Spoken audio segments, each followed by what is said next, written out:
Every day, the school beauty drinks a cup of Snow King. As long as someone buys her favorite flavor, she'll agree to go on a date with them. Once the news spread, all the guys in school couldn't sit still. Every day, people would buy Snow King and leave it on her desk. But she never even unwrapped the straws. She threw every single one into the trash. Until yesterday, you casually handed her your leftover milk tea, and she actually drank it all in one gulp right in front of everyone. The entire classroom instantly fell dead silent. Nobody knew that Su Qingshu didn't just suddenly take a liking to you. As early as 12 years ago, she had already chosen you the very first time she laid eyes on you. You were only 6 years old that year. The first time you saw Su Qingshu, she looked like a little white dumpling, sitting all alone in front of your door. She kept her head down, neither crying nor making a fuss. No matter what you asked, she didn't react at all. You thought she was just like you, another child abandoned by their parents, so you reached your hand out to her.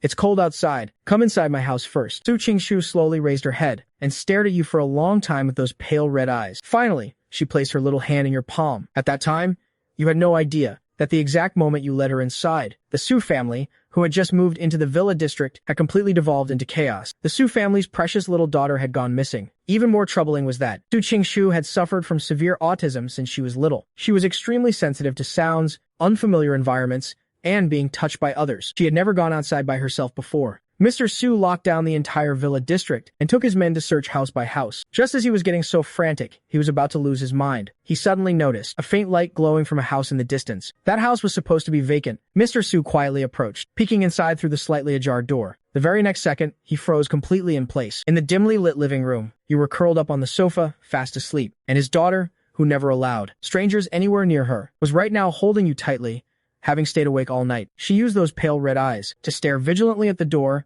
like a little wolf cub guarding her treasure. If anyone even tried to get closer, she would immediately tighten her arms around you. Mr. Su ultimately didn't rush in recklessly. Instead, he stood guard outside the door and waited the entire night. The next morning, you groggily opened your eyes, only to find a strange man crouching in front of the sofa. He stared unblinkingly at you, with a gaze so complex it felt like he was seeing right through you. Over the course of the night, Mr. Su had already investigated your background. You were a child left behind by the Lin family. In name, you were born into a wealthy family, but in reality, due to your awkward status, you had been dumped in this house all alone by your own parents. There was only a nanny who occasionally came by to look after you. You didn't know any of this, of course. You only saw the man in front of you, staring constantly at Su Qingshu. So you asked in a small voice, "Mister, is she lost?" Mr. Su nodded. Her name is Su Qingshu. She's my daughter. She's sick, so she doesn't really like talking to others, and she doesn't like people getting close to her. We just got here yesterday, but she sneaked out on her own. At this point, Mr. Su looked at you earnestly. You saved her. To thank you, you can ask me for one favor. 6-year-old, you had absolutely no idea just how much a promise from the head of the Su family was actually worth. At this moment, Su Qingshu, who had stayed awake all night, was resting in your arms, fast asleep while clutching your shirt tightly. Mr. Su originally thought you would ask him for some expensive toy or beg him to help you find your parents. But you simply grabbed his sleeve in a panic and with red eyes pleaded, "She's really good, mister. Please don't abandon her just because she's sick. Please don't abandon her, okay?" Su Fu froze in his tracks. A sudden realization hit him. You were the one whose own parents had left you all alone. Yet, you didn't ask for a single thing for yourself. Instead, you were worried that he might abandon his own daughter. A wave of emotion instantly overwhelmed Uncle Su. With red eyes, he promised you he wouldn't. He even offered to take you away with them, but you shook your head frantically.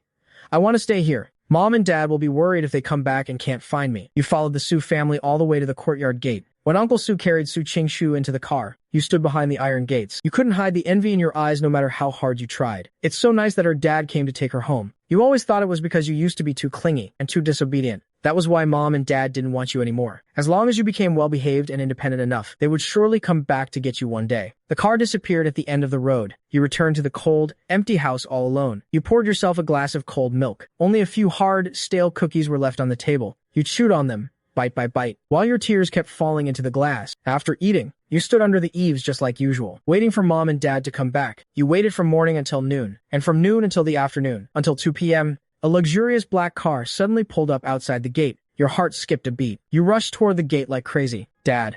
The word just reached your lips, but you swallowed it back down. The car door opened. The person who stepped out was still Su Fu. He rushed over, looking frantic. He dropped to one knee in front of you and grabbed your shoulders with both hands.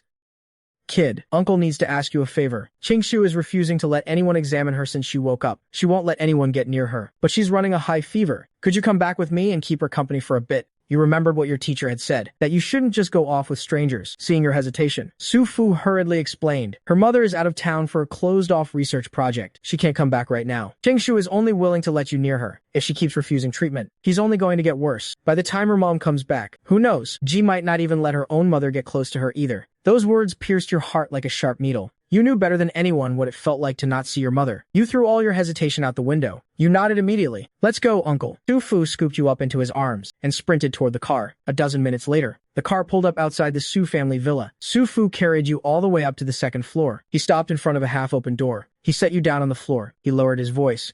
Qingshu won't let us in. Can you push the door open and talk to her by yourself? You nodded. Then, gathering all your courage, you reached out your little hands and pushed the heavy door open. It was pitch black inside. All the curtains were drawn completely shut. You could barely see a thing. Su Fu and the doctors stood outside the door, anxiously searching for any sign of Su Qingshu. But it was as if you could sense something. Without a second of hesitation, you walked straight toward the corner of the room. In the darkness, a pair of pale red eyes was staring intensely at you. You walked up to her and crouched down. Are you playing hide and seek? Su Qingshu didn't answer you. Instead, you just gave her a warm smile. Once you get better, I'll play with you, okay? Her tense body slowly relaxed. Then, she suddenly reached out and pulled you into a tight hug. Seeing her finally calm down, the doctors waiting outside immediately wheeled their equipment into the room. The sudden rush of strangers in cold medical equipment gave you a bad fright. You instinctively tried to shrink back behind Su Jingxue. Sensing your fear, her arms tightened fiercely around you. She lifted her head, her pale red eyes sweeping warily over every single person in the room, especially the psychiatrist standing at the very front. That doctor was an industry-renowned autism specialist. Right now, the way he was looking at you was like he had finally seized the breakthrough he had spent years desperately searching for. The test results came back quickly. Su Qingshu merely had a fever. There were no other serious issues. The liquid medicine dripped slowly down the IV tube. Inside it, they had added a mild sedative to help her rest. But even so, she still slept incredibly restlessly. The moment you shifted even slightly, she would instantly jolt awake, scanning her surroundings on high alert. Su Fu tried several times to gently pull you out of her arms, but every time his hands even got close, Su Qingshu's eyes would snap wide open. Finally, she just treated you like a giant plushie, locking you securely against her chest. Only when she was absolutely sure you wouldn't leave was she willing to close her eyes again. You were always prone to feeling cold anyway, and Su Qingshu's body was as warm as a little heater. The only uncomfortable part was that she was hugging you way too tight. Seeing the deeply apologetic look in Su Fu's eyes, you maturely shook your head to show it was okay. Before long, you also fell asleep leaning against her. It wasn't until both of you were fully sound asleep that Su Fu finally let out a sigh of relief. He quietly backed out of the room. Outside, the psychiatrist had been waiting for a long time. Without waiting for Su Fu to ask, he spoke up first.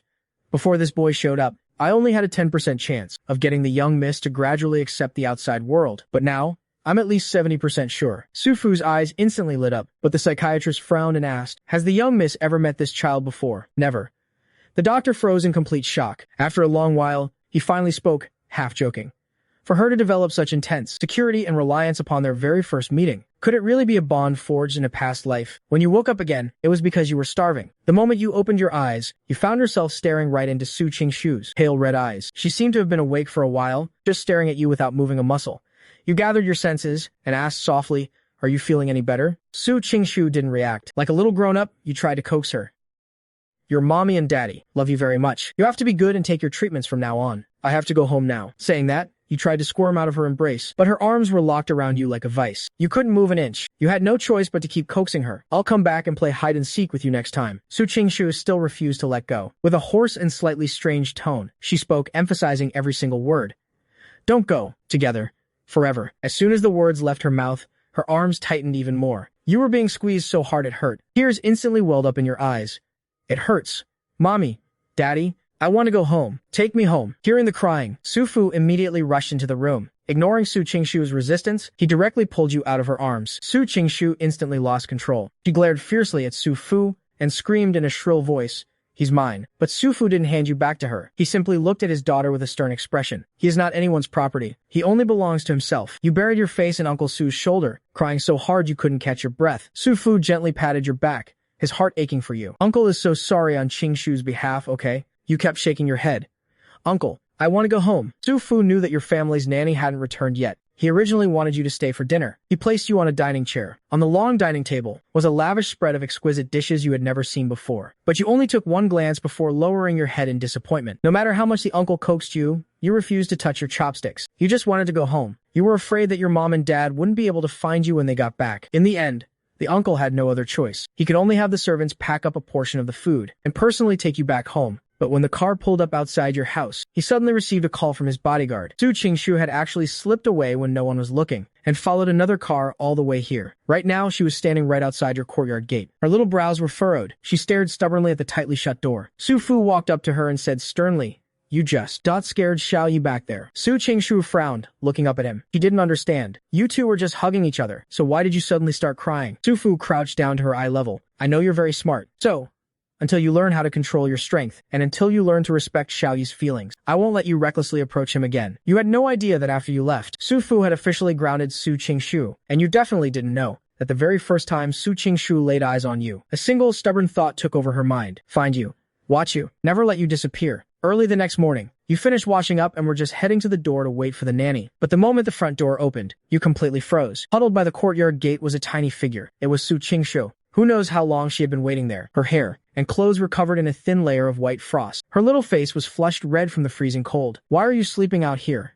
You're gonna get sick. You quickly ran over to her. Su Qingshu looked up. Her cheeks were burning hot to the touch. After a long silence, she finally used her hoarse voice to squeeze out two words.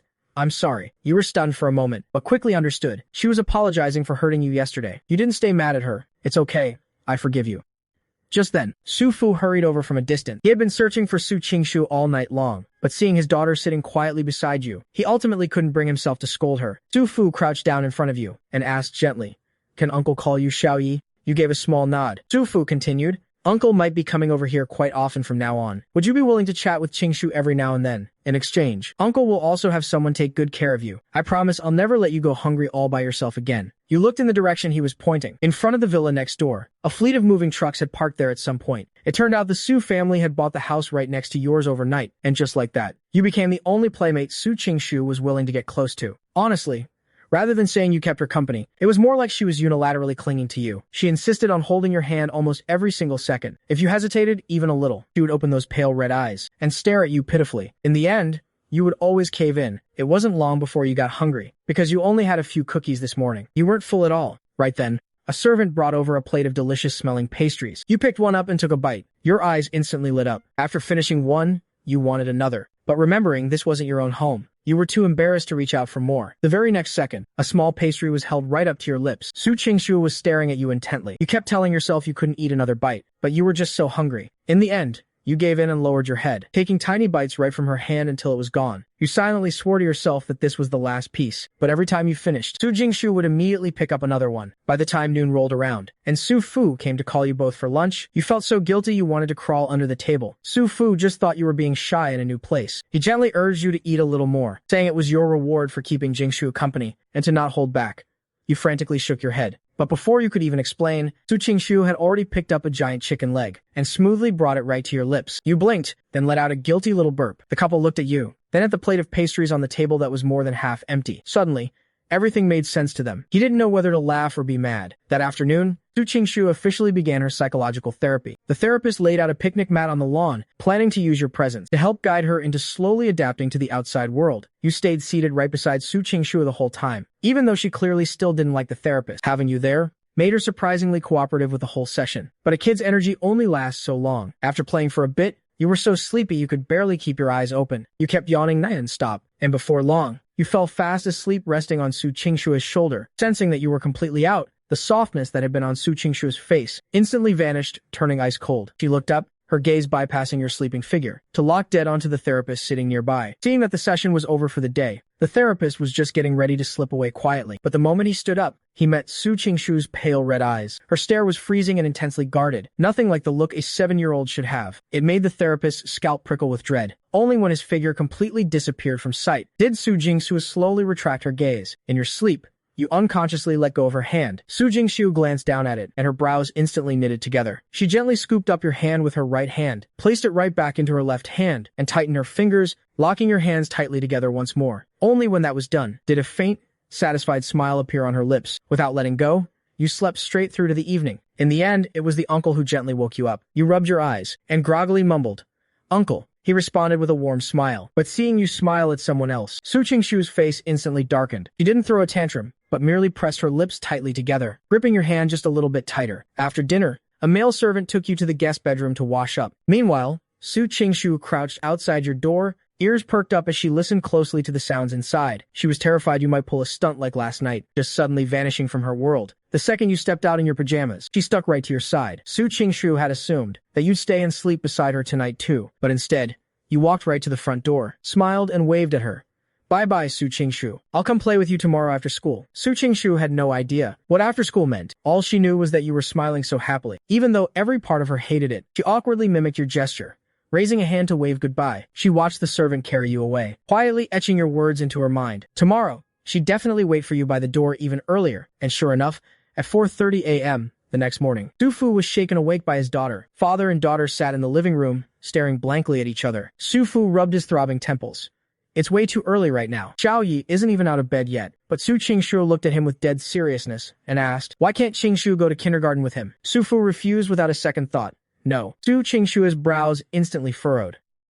Why? A regular kindergarten isn't suitable for you right now. Su Fu explained patiently. There are a lot of people there, and it'll be extremely noisy. Until the doctor confirms that you can adapt, we can't just rush into this. More importantly, he was worried about you. You've always been so cheerful at kindergarten. There's always a bunch of kids crowding around you. Given Su Qingshu's intense possessiveness over you, once she saw you holding hands and playing with other kids, nobody knew what she might do. A hint of anxiety flashed across Su Qingshu's face, but she quickly forced herself to calm down. She looked up at her uncle and asked, word by word, what do I have to do? That so I can go to kindergarten with little Yi? Her uncle raised an eyebrow.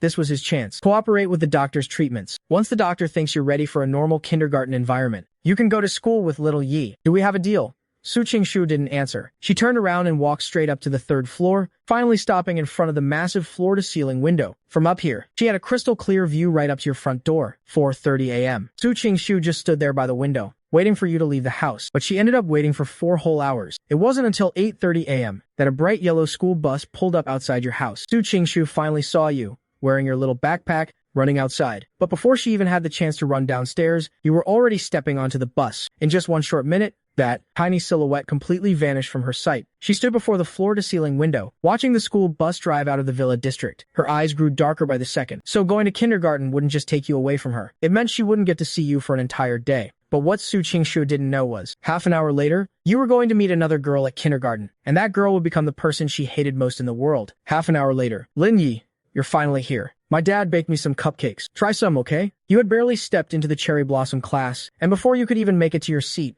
a whole group of kids swarmed around you. By the time you finally squeezed your way to your desk, it was already piled high with cupcakes, candies, and toys. Patiently, you returned every single item one by one. Everyone seemed to have already gotten used to the fact that you didn't just casually accept gifts, so no one was upset. Soon enough, they were all crowded around you again, chatting away like little birds. You pulled your water bottle out of your backpack and habitually placed it on the top right corner of your desk. One of the kids stared at the box on Yunwan's desk, which was filled with cupcakes topped with colorful sprinkles, swallowing hard from pure craving. Yunwan, since Lin Yi isn't having any, can I try a piece? Yunwan nodded generously and handed the cupcakes out to everyone. Then, she lowered her voice mysteriously. My dad said, we're getting a new transfer student in our class today. Yunwan's dad was the PTA representative, so he always got the inside scoop earlier than anyone else. The moment she said that, all the kids around her instantly perked up with interest. Even you couldn't help but look her way, seeing that you were curious too. Yunwan immediately spilled everything she knew. The new student is supposedly Shen Qing's older sister. I forgot her name though. The moment they heard the name Shen Qing, the chatter around them instantly died down. Shen Qing was the notorious little bully of the cherry blossom class. Not only did she love snatching other kids' toys and snacks, she also always had a bunch of little minions following her around,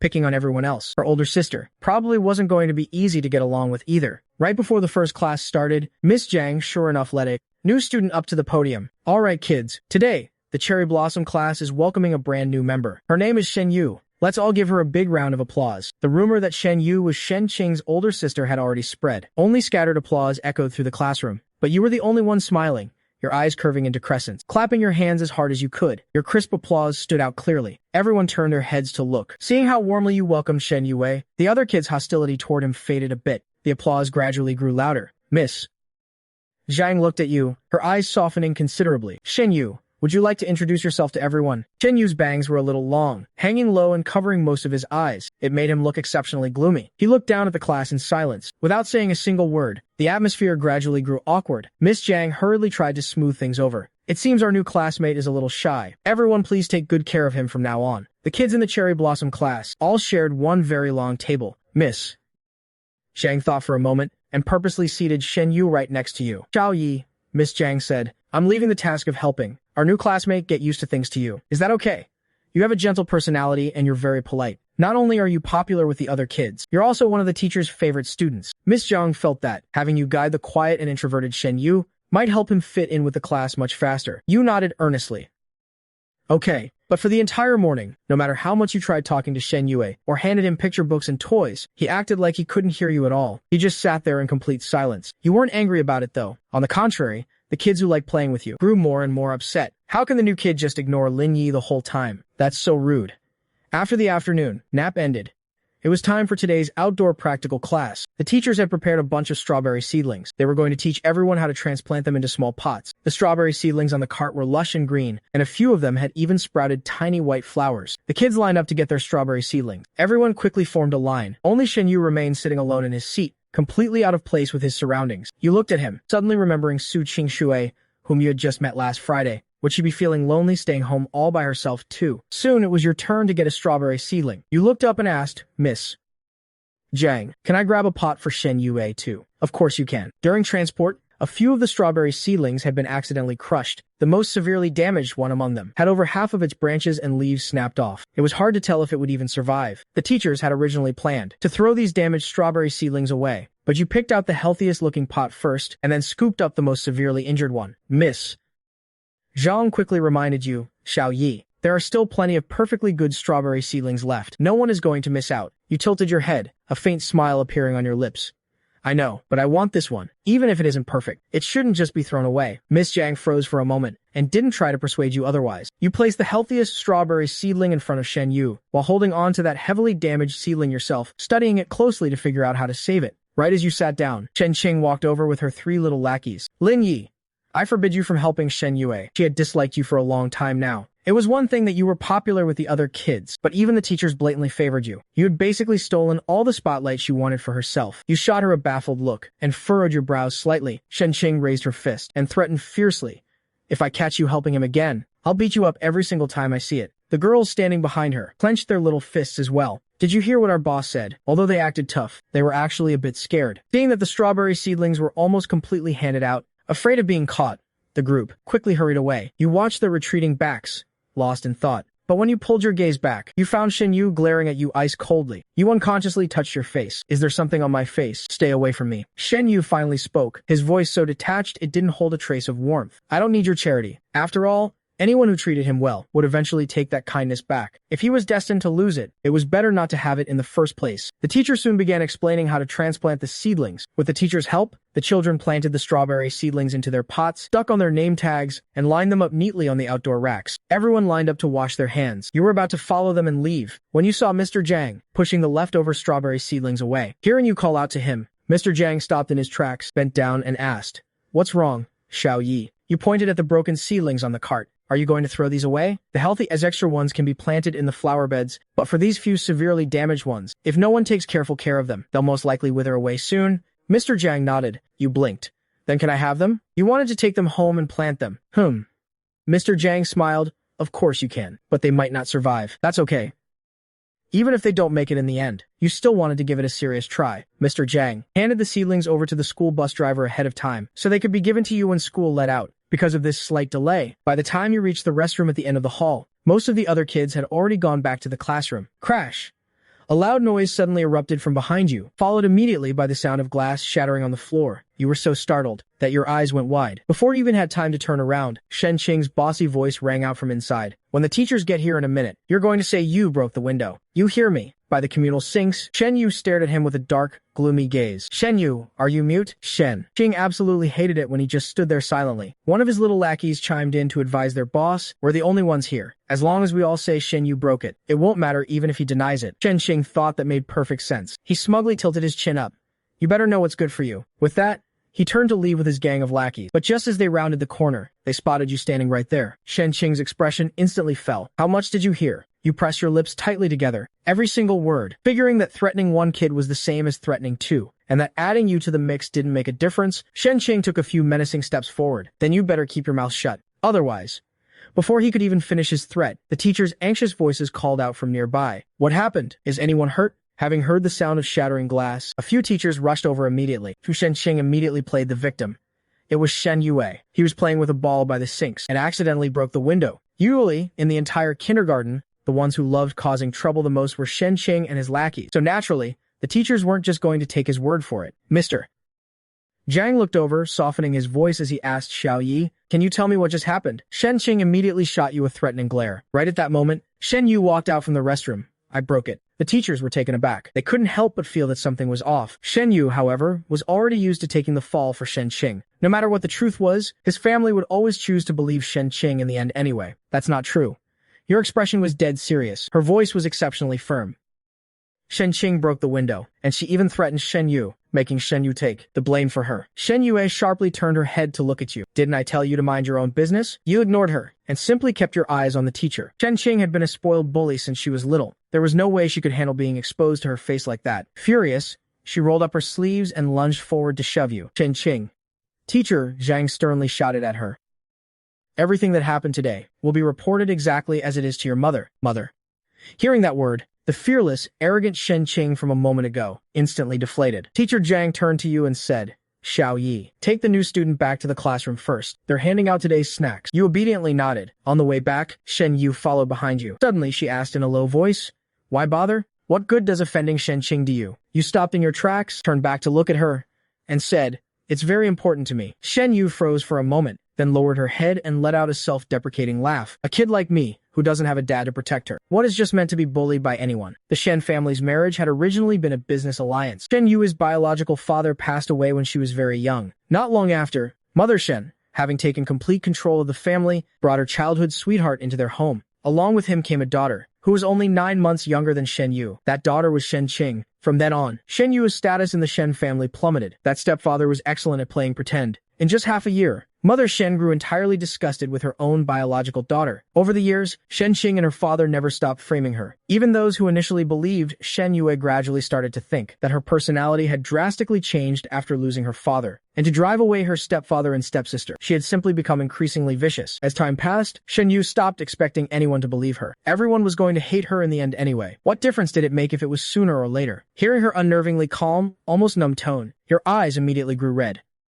"It's not like that. You can't just let them keep bullying you. If your dad is watching from heaven, he's probably pacing back and forth in a panic right now." Shen Yu was visibly stunned. No one had ever said anything like that to her before. She looked up at the sky, then looked back at you, and suddenly picked up her pace and ran off. By the time you returned to the classroom, you looked around, but couldn't find her anywhere. Yun Wan asked in confusion, "Yun Yi, what are you looking for? Have you seen Shen Yu?" No. Yun Wan obviously still didn't really like the new student. All the way until kindergarten let out, you didn't see Shen Yue again. The teacher didn't mention anything, so you assumed she had already gone home early. At 4:30 p.m., the bright yellow school bus slowly pulled over to the curb. Clutching the broken-stemmed strawberry seedling, you hopped off the bus. You didn't forget to politely wave goodbye to the driver. "Goodbye, Xiao Yi. I'll come pick you up again tomorrow morning." As soon as the school bus drove off, Su Qingshu, who had been hiding behind a tree, stepped out. The moment you turned around and saw her, your eyes lit up instantly. Su Qingshu walked quickly up to you, but she didn't look too happy. "Who was that person talking to you just now?" It was a weird question, but you still answered her earnestly.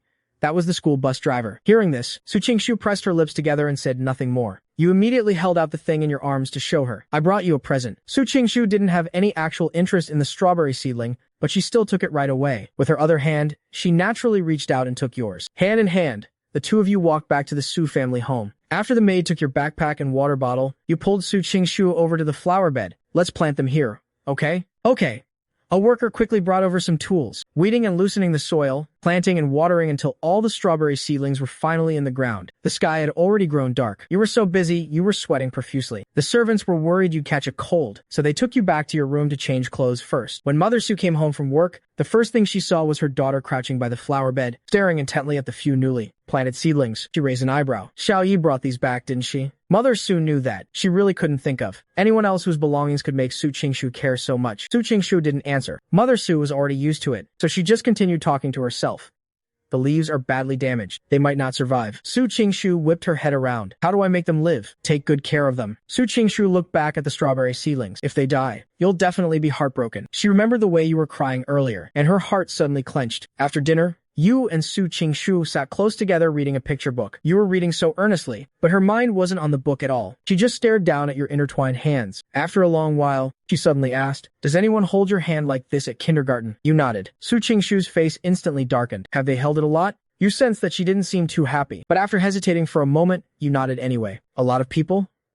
You nodded again. Very well.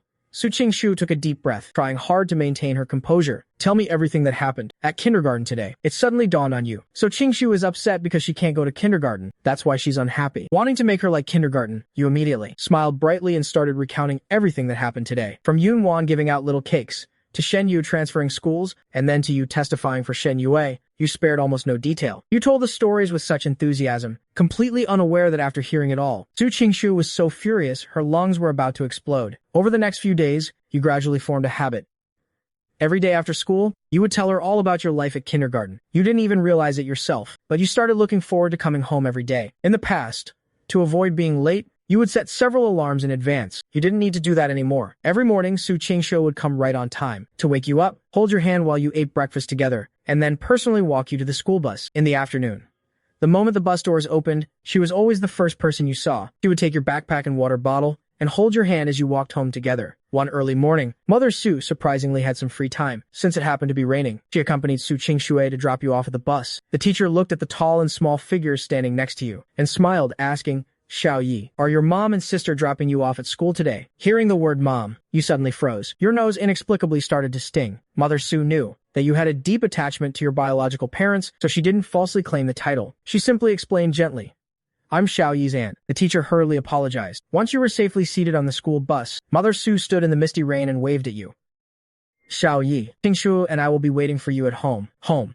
Do I really have a home again? You sniffled and nodded hard. Goodbye, Auntie. Goodbye, Su Qingshu. That afternoon, Mother Su and Su Qingshu were still standing by the road waiting to pick you up. It had rained all day, and a shallow layer of puddles had formed along the roadside. Just as you stepped onto the stairs of the school bus, Aunt Su reached out and carried you down. There are puddles on the ground. You'll catch a cold if your shoes get wet. Let Auntie carry you back, okay? The moment you leaned into her embrace, your body noticeably stiffened.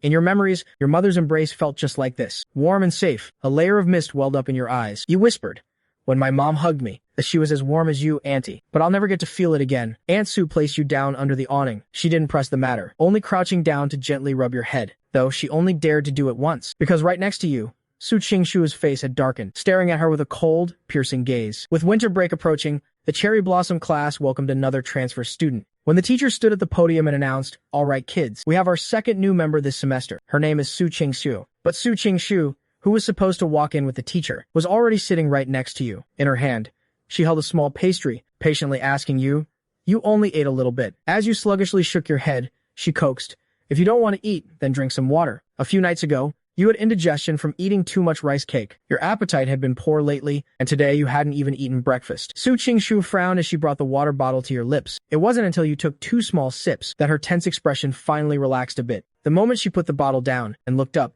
she realized the whole class was staring at her, especially Shen Yu, who sat to your right. The disdain in his eyes was almost impossible to hide. "So, this is the Shen Yu you've been bringing up so much lately." Su Qingshu gave him a dismissive glance. Nothing special. Shen Yu glared at her at the exact same time. They locked eyes for a single second, before quickly looking away, as if they had both just seen something disgusting. Teacher Zhang bit the bullet and reminded her, "Su Qingshu, could you stand up and introduce yourself, please?" Su Qingshu originally wanted to ignore her, but when she looked down and saw you looking at her with such expectant eyes, she immediately changed her mind. She stood up, and with a cold expression, said, "I'm Su Qingshu." After that, she sat right back down. That's it?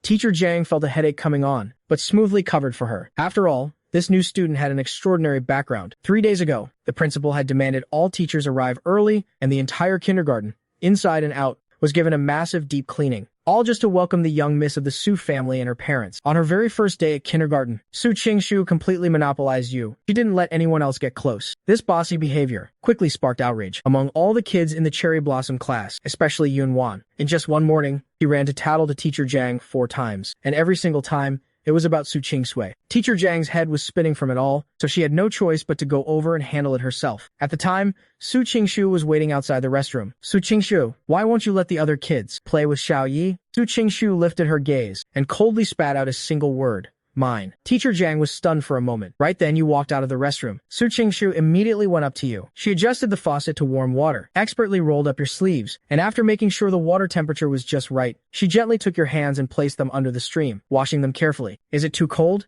It's fine. After washing your hands, she pulled out her own little handkerchief and meticulously dried every drop of water from your skin. It wasn't until she was ready to head back to the classroom that she finally noticed Teacher Jiang still standing there. Teacher Jiang, what are you doing here? You asked. Su Qingshu immediately turned her head, staring darkly at Teacher Zhang. Meeting her intense gaze, Teacher Jiang unexpectedly found herself making up a random excuse on the spot. You didn't suspect a thing and just nodded obediently. Let's head back first then. Goodbye, Teacher Jiang. Watching your retreating figures as you left hand in hand, Teacher Jiang finally realized in hindsight what Su Qingshu meant by those two words earlier. You were his, so he wouldn't allow anyone else to get close to you. At that thought, Teacher Jiang's expression gradually grew serious. Today's lunch for the Cherry Blossom class was celery beef, stir-fried lotus root, and pork rib kelp soup. While the other kids were busy eating their food, Su Qingshu was the only one holding a little spoon, feeding you bite by bite. Seeing the carrots in the spoon, you immediately shook your head. No carrots. I don't want to eat carrots. Su Qingshu picked the carrots out to the side and coaxed you. Just have one more bite of beef, okay? You obediently took a bite, but then refused to open your mouth again. While you had your head down drinking soup, Su Qingshu finally started eating his own lunch. After he finished, he naturally polished off the rest of your leftovers. Teacher Jiang watched from the sidelines, her eyelid twitching.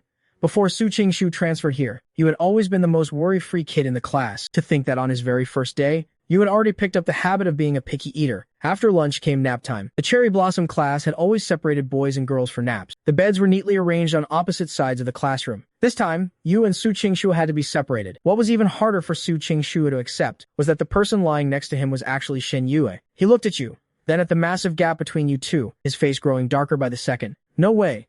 Once he got back, he had to seriously figure out how to get you out of coming to this kindergarten. Just as he was getting more and more annoyed thinking about it, you suddenly poked your head out from the other side and gave him a sweet smile. The dissatisfaction in Su Qingshu's heart vanished in an instant. Whatever.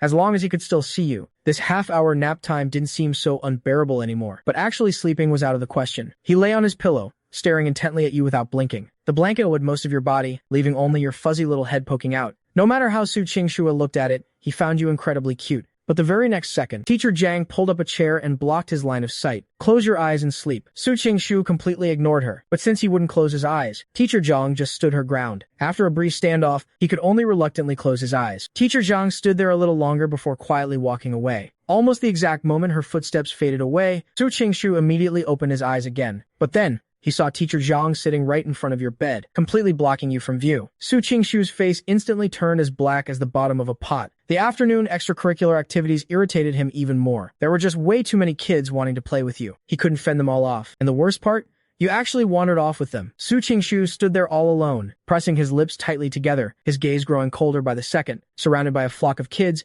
you soon realized he hadn't followed you. You immediately stopped, turned around, and waved at him. Su Qingshu, hurry up and come play. In that single moment, all the gloom in his eyes completely dissolved. Su Qingshu quickly walked over to you, with only one thought left in his mind.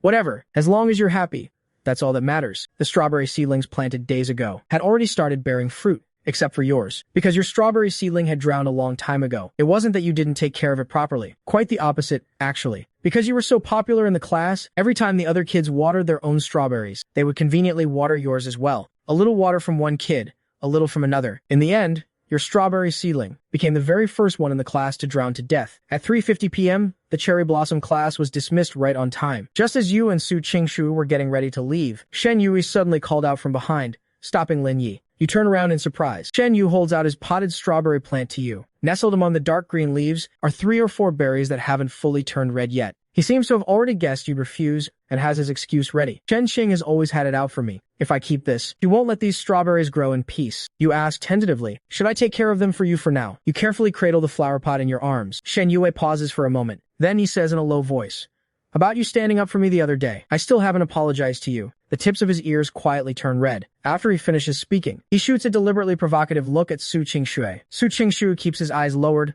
looking only at you, as if he hasn't even noticed Shen Yue at all. But Shen Yue still catches it, that fleeting moment of lost control on his face. Xiao Yi, Shen Yue suddenly asks, can I call you that? Just like the others do? You blink. Of course you can. It seems. The task Teacher Jiang gave you is finally complete. Shen Yue is finally willing to take the initiative and connect with others. He smiles gently. Then Xiao Yi, I'll see you tomorrow. On the way home, Su Qingshu remains completely expressionless, staring intently at the potted strawberry plant in your arms. Completely oblivious to his mood, you place the pot in a corner of the flower bed, planning to take care of it, alongside the other strawberry seedlings. The two of you play at the Su family's house until after dinner. Only then do you get ready to head back next door. Right before you leave, Su Qingshu grabs your hand tightly. Do you really like Shen Yue? You tilt your head in confusion. Why do you ask? He's calling you Xiao Yi too. Those few short words are practically squeezed through Su Qingshu's gritted teeth. You're even more confused. But a lot of people call me that. For once, Su Qingshu feels a rare sense of defeat. You have absolutely no idea what he's so bothered by. You even earnestly suggest, you can also call me by my nickname. I don't want to be like everyone else. He wants a special nickname for you. One that belongs only to him. One that proves that the two of you are different from everyone else. But he holds back. Su Qingshu thinks for a long time. Finally, he lets go of your hand. Go on back. I'll come wake you up tomorrow morning. Good night. You are indeed feeling a bit sleepy, so you obediently wave at him. Good night. See you tomorrow. After you leave, Su Qingshu lies in bed alone, tossing and turning, unable to sleep. He knows perfectly well that Shen Yu was deliberately provoking him today. Su Qingshu has always held grudges. The slight he suffered from Shen Yu today, he will double it and pay it back sooner or later. But before that, he needs to come up with a special nickname first. So obedient and so cute. Guai. In the darkness, a nickname suddenly pops into his head. Xiao Guai. Su Qingshu softly mutters it to himself. The more he thinks about it, the more satisfied he feels. The strange thing is, even though this is the first time he's thought of this nickname, it feels unusually familiar to him. It's as if a long, long time ago, he had called out Xiao Guai over and over, countless times. My Xiao Guai. The next morning, considering that yesterday was Su Qingshu's first day of kindergarten, even after working late into the night at the Su group, Mother Su still rushed back specifically to have breakfast with him. In the dining room, you sit next to Su Qingshu, stealthily trying to peel a hard-boiled egg. The egg just came out of the pot. Even though it's been rinsed in cold water, it's still a bit too hot to hold. Su Qingshu assumes you just want to peel it for fun, so he doesn't offer to help, only occasionally feeding you a bite of your breakfast. Mother Su speaks up and asks, Qingshu, how was your day at kindergarten yesterday? Su Qingshu doesn't even lift his head and simply feeds you another spoonful of egg custard. Not bad. So, what did you learn? I don't know. Mother Su fell silent. You finally finished peeling the egg and quietly handed it to Su Qingshu, leaning in close to her ear, to whisper, give this to Auntie. Tell her you peeled it yourself, okay? Su Qingshu was quiet for a moment, then kept a straight face and refused. No, why? She glanced over at Mother Su and stated completely deadpan, she's allergic to eggs. She can't eat them. As soon as the words left her mouth, Su Qingshu took the egg you worked so hard to peel and stuffed the whole thing right into her mouth. Your eyes went wide with shock. Mother Su also looked completely speechless. Since when was she allergic to eggs? Not long after breakfast ended, the school bus slowly rolled up from the end of the street. Su Qingshu put on her backpack, slung both of your water bottles across her chest, and held your hand as you got on the bus together. You turned back and waved. See you tonight, Auntie. Mother Su's eyes softened as she replied, see you tonight, Xiao Yi. She had never experienced this kind of sweet and soft affection from her own daughter before. Watching the school bus drive away, Mother Su couldn't help but sigh. No wonder people say, having a boy can be just as sweet and heartwarming sometimes. Half an hour later, the school bus arrived at the kindergarten. Su Qingshu walked you to your seat, then quietly told you, I'm going to get some water. I'll be right back. Don't run off anywhere. The hot water dispenser was kept in the teacher's office next door to keep the kids from accidentally touching it. You blinked at her. Let's go together. No need, Su Qingshu said with a straight face.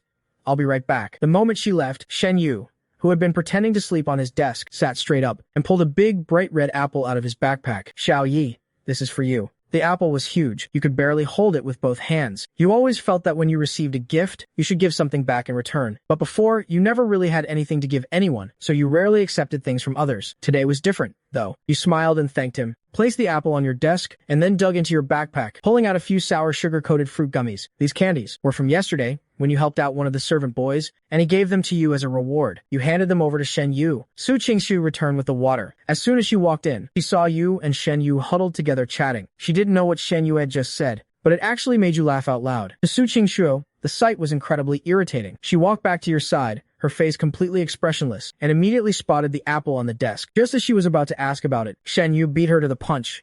Xiao Yi, the candy you gave me is the best I've ever had. You tilted your head in surprise. You like it that much? Normally, Shen Yue always looked like he didn't care about anything. You thought about it for a second, then just took out all the rest of the candy from your bag. Then you can have these too. Thanks. Shen Yue took the candy and looked over at Su Qingshu like it was no big deal. Su Qingshu's eyes instantly went ice cold. She knew exactly where those candies came from. You treasured them and couldn't even bear to eat them yourself. But the moment you got them, you had immediately shared them with her. Because you couldn't bear to eat them yourself, Su Qingshu hadn't eaten hers either. She never expected that Shen Yue would end up reaping all the benefit. Suppressing the intense irritation in her heart, she suddenly spoke up. Sweetie, this pet name was one she had only officially told you this morning. No one had ever called you that before, so every time you heard it, it took you a second to process it. You turned to look at her. What's wrong? Shen Yue obviously heard this special nickname too, and his expression shifted slightly. The irritation in Su Qingshu's heart instantly melted away. She poured some perfectly warm water into the bottle cap and held it up to your lips. Drink. Be a good girl and finish your water. There's only 1 week left until winter break. The weather is getting colder and colder. A lot of the kids in class have called in sick with colds. So, the teacher simply cut back on lessons and gave everyone free time to play. After paper cutting class in the morning, a few of the kids came over and asked you to play with them. You really wanted to go, but then you remembered you had to keep Su Qingshu company. You couldn't help but hesitate. Go ahead, Su Qingshu said, completely out of the blue. You were a little surprised. He had never been this generous before. He waved the red paper cutouts in his hand. I didn't quite get the lesson earlier. I'm going to ask Shen Yu for some help. Relieved, you finally relaxed and happily ran off to play with the other kids. Only when your back completely disappeared from sight did Su Qingshu slowly withdraw his gaze. He turned to look at Shen Yue. Now, it's time to settle our score. By the time you finished playing and came back, Su Qingshu and Shen Yu were already back in their seats, acting as if nothing had happened at all. You didn't overthink it, and simply smiled, asking Su Qingshu, did you figure it out? He immediately showed off the paper window decorations he had already finished. You didn't hold back your praise. Wow, they look amazing. Su Qingshu's mood instantly brightened from the compliment. He even made sure you drank another half glass of water. It wasn't until then that you noticed the apple on your desk was missing. You searched all around for it and asked Su Qingshu if he had seen it. He calmly shook his head and quickly changed the subject. Does Xiao Guai like eating apples? But that wasn't the point at all. That apple was a gift from Shen Yu. Losing something someone specifically gave to you was just incredibly rude. Seeing your disappointed expression, Su Qingshu softly coaxed, don't be sad. When we get home, I'll find you a much bigger and redder one. I can even cut it into the shape of little bunnies. You pursed your lips and shook your head. After that, you scoured the entire classroom over and over again, asking almost every classmate you saw, but it was nowhere to be found. Defeated, you slinked back to your seat, gently tugging on the hem of Shen Yue's shirt. I'm so sorry. I lost the apple you gave me. It's fine, Shen Yu said, his voice unusually cold. It wasn't your fault anyway. Others might not have known where the apple went, but Shen Yu knew exactly what had happened. He turned his head sideways, shooting a dark, gloomy glare straight at Su Qingshu, who was openly provoking him. Beneath the desk, his hands balled into tight fists. Because of the whole apple incident, you were utterly miserable for the rest of the day. Even after getting home and snuggling up next to Su Qingshu to read your favorite picture books, you just couldn't lift your spirits. Su Qingshu hadn't forgotten his promise to make you the little rabbit, apples, but you completely lost your appetite. You only managed to force down half a piece. Right where you couldn't see him, his expression grew colder and colder. Was that apple from Shen Yu really so damn important? Desperate to distract you, Su Qingshu suggested that you two put up the window paper cuts from earlier today. How about it?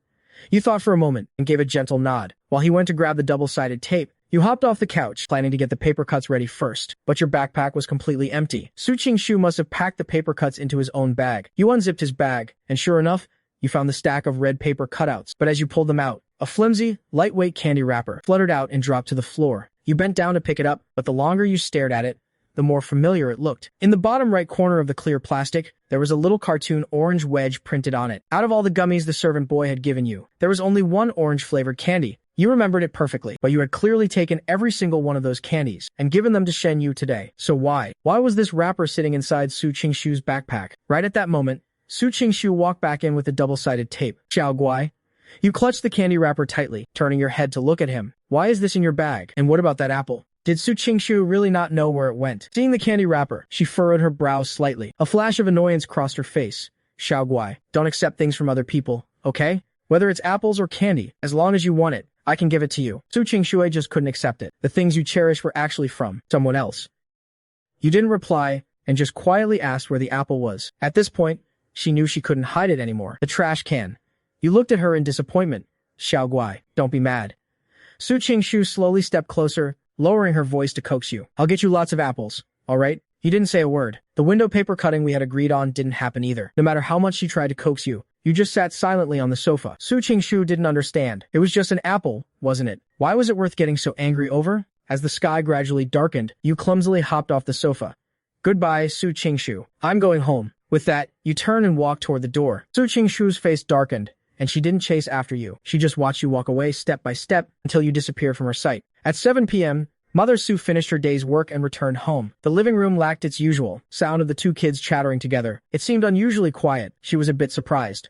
Qingxue? Where's Xiao Yi? Su Qingxue sat on the sofa with a gloomy face, saying nothing. Mother Sue could only look at the maid who usually took care of them. The Miss and young master Xiao Yi seemed to have had a fight. After dinner was served, Mother Sue sent someone next door to ask, "Do you want to come over for dinner?" Su Qingxue looked like she was focused on eating, but her ears had long since perked up. It didn't take long for the maid to return and report. Young Master Xiao Yi seems to have fallen asleep already. Mother Sue thought for a moment, since he's asleep, let's not wake him. Even though they were only missing one person at the table, the atmosphere was so chilly, it felt unnatural. Su Qingxue hastily took a few bites, then headed back to her room alone. She sat down on the carpet, unwrapped the remaining candies one by one, and stuffed them all into her mouth. What is this garbage candy? It's not sweet at all. Clearly, she was the one who met you first, so why were you favoring Xin Yu? After washing up, Su Qingxue lay in bed, staring at the ceiling in the dark. She secretly decided not to talk to you for 3 days. But wouldn't 3 days be too long? Then one day, that still felt too long. Half a day should be about right. But if she didn't talk to you, wouldn't that just play right into Shen Yu's hands? No way. When she saw you tomorrow morning, she'd still have to be the first to speak. But just because she'd talk to you, didn't mean she'd forgive you anytime soon. Not unless you apologized to her first. Su Qingxue thought this was a very reasonable plan, and only then did she finally manage to close her eyes. At 3 a.m., the entire villa was dead silent. Mother Sue, who was sound asleep, suddenly felt someone gently nudge her. She groggily opened her eyes and faintly made out a tiny silhouette standing by her bed. Her heart nearly stopped. A second later, Su Qingxue's awkward voice rang out, "Mom." After confirming it was her own biological daughter, Mother Sue let out a long sigh of relief and reached out to turn on the bedside lamp. She kept reminding herself in her head, "She's my own flesh and blood, my only one, the one I painstakingly carried for 10 whole months before giving birth to her." What is it, at this hour? Mother Sue sat up and helplessly rubbed her temples. A rare look of anticipation surfaced on Su Qingxue's face. "Can you help me find someone?" 3:07 a.m. The hardworking mother, bringing her daughter along, and accompanied by the butler, knocked on one of the servants' doors. The servant, woken from their sleep, looked completely bewildered. 3:12 a.m. Mother Sue, Su Qingxue, the butler, and the servant were all crammed into the security room. They pulled up the security footage from the afternoon before last. The video paused. The group gathered around the screen, squinting closely to make it out. What flavors of candy did the servant actually give you? 1 orange, 3 mango, and 2 cranberry. Once all the flavors were confirmed, the servant went and found the exact same candies and handed them to Su Qingxue. Standing before the familiar iron gate of your house, Mother Sue couldn't help but sigh. Can't this really wait until morning? Su Qingxue stayed completely silent. Mother Sue tried to scare her. Breaking into someone else's house without permission will get you arrested by the police. Su Qingxue thought about it seriously. Can the police wait until I finish apologizing to my little darling before they arrest me? Mother Sue's eyelid twitched violently. Ultimately, with her mother's help, Su Qingxue managed to climb over the wall into the yard. The front door wasn't locked. She pushed it open and slipped inside effortlessly. The apologies she had hastily rehearsed on the way over kept echoing in Su Qingxue's mind. But if you really asked her, if she realized what she did wrong, the answer would still be no. Her possessiveness over you was simply too strong. Whether it was something that belonged to you, or something someone else had given you, she just couldn't stand the thought of anyone else leaving their mark on it. Su Qingxue was even prepared for the possibility that you still wouldn't forgive her. She stepped up to your bedroom door and whispered a few times, "Little darling.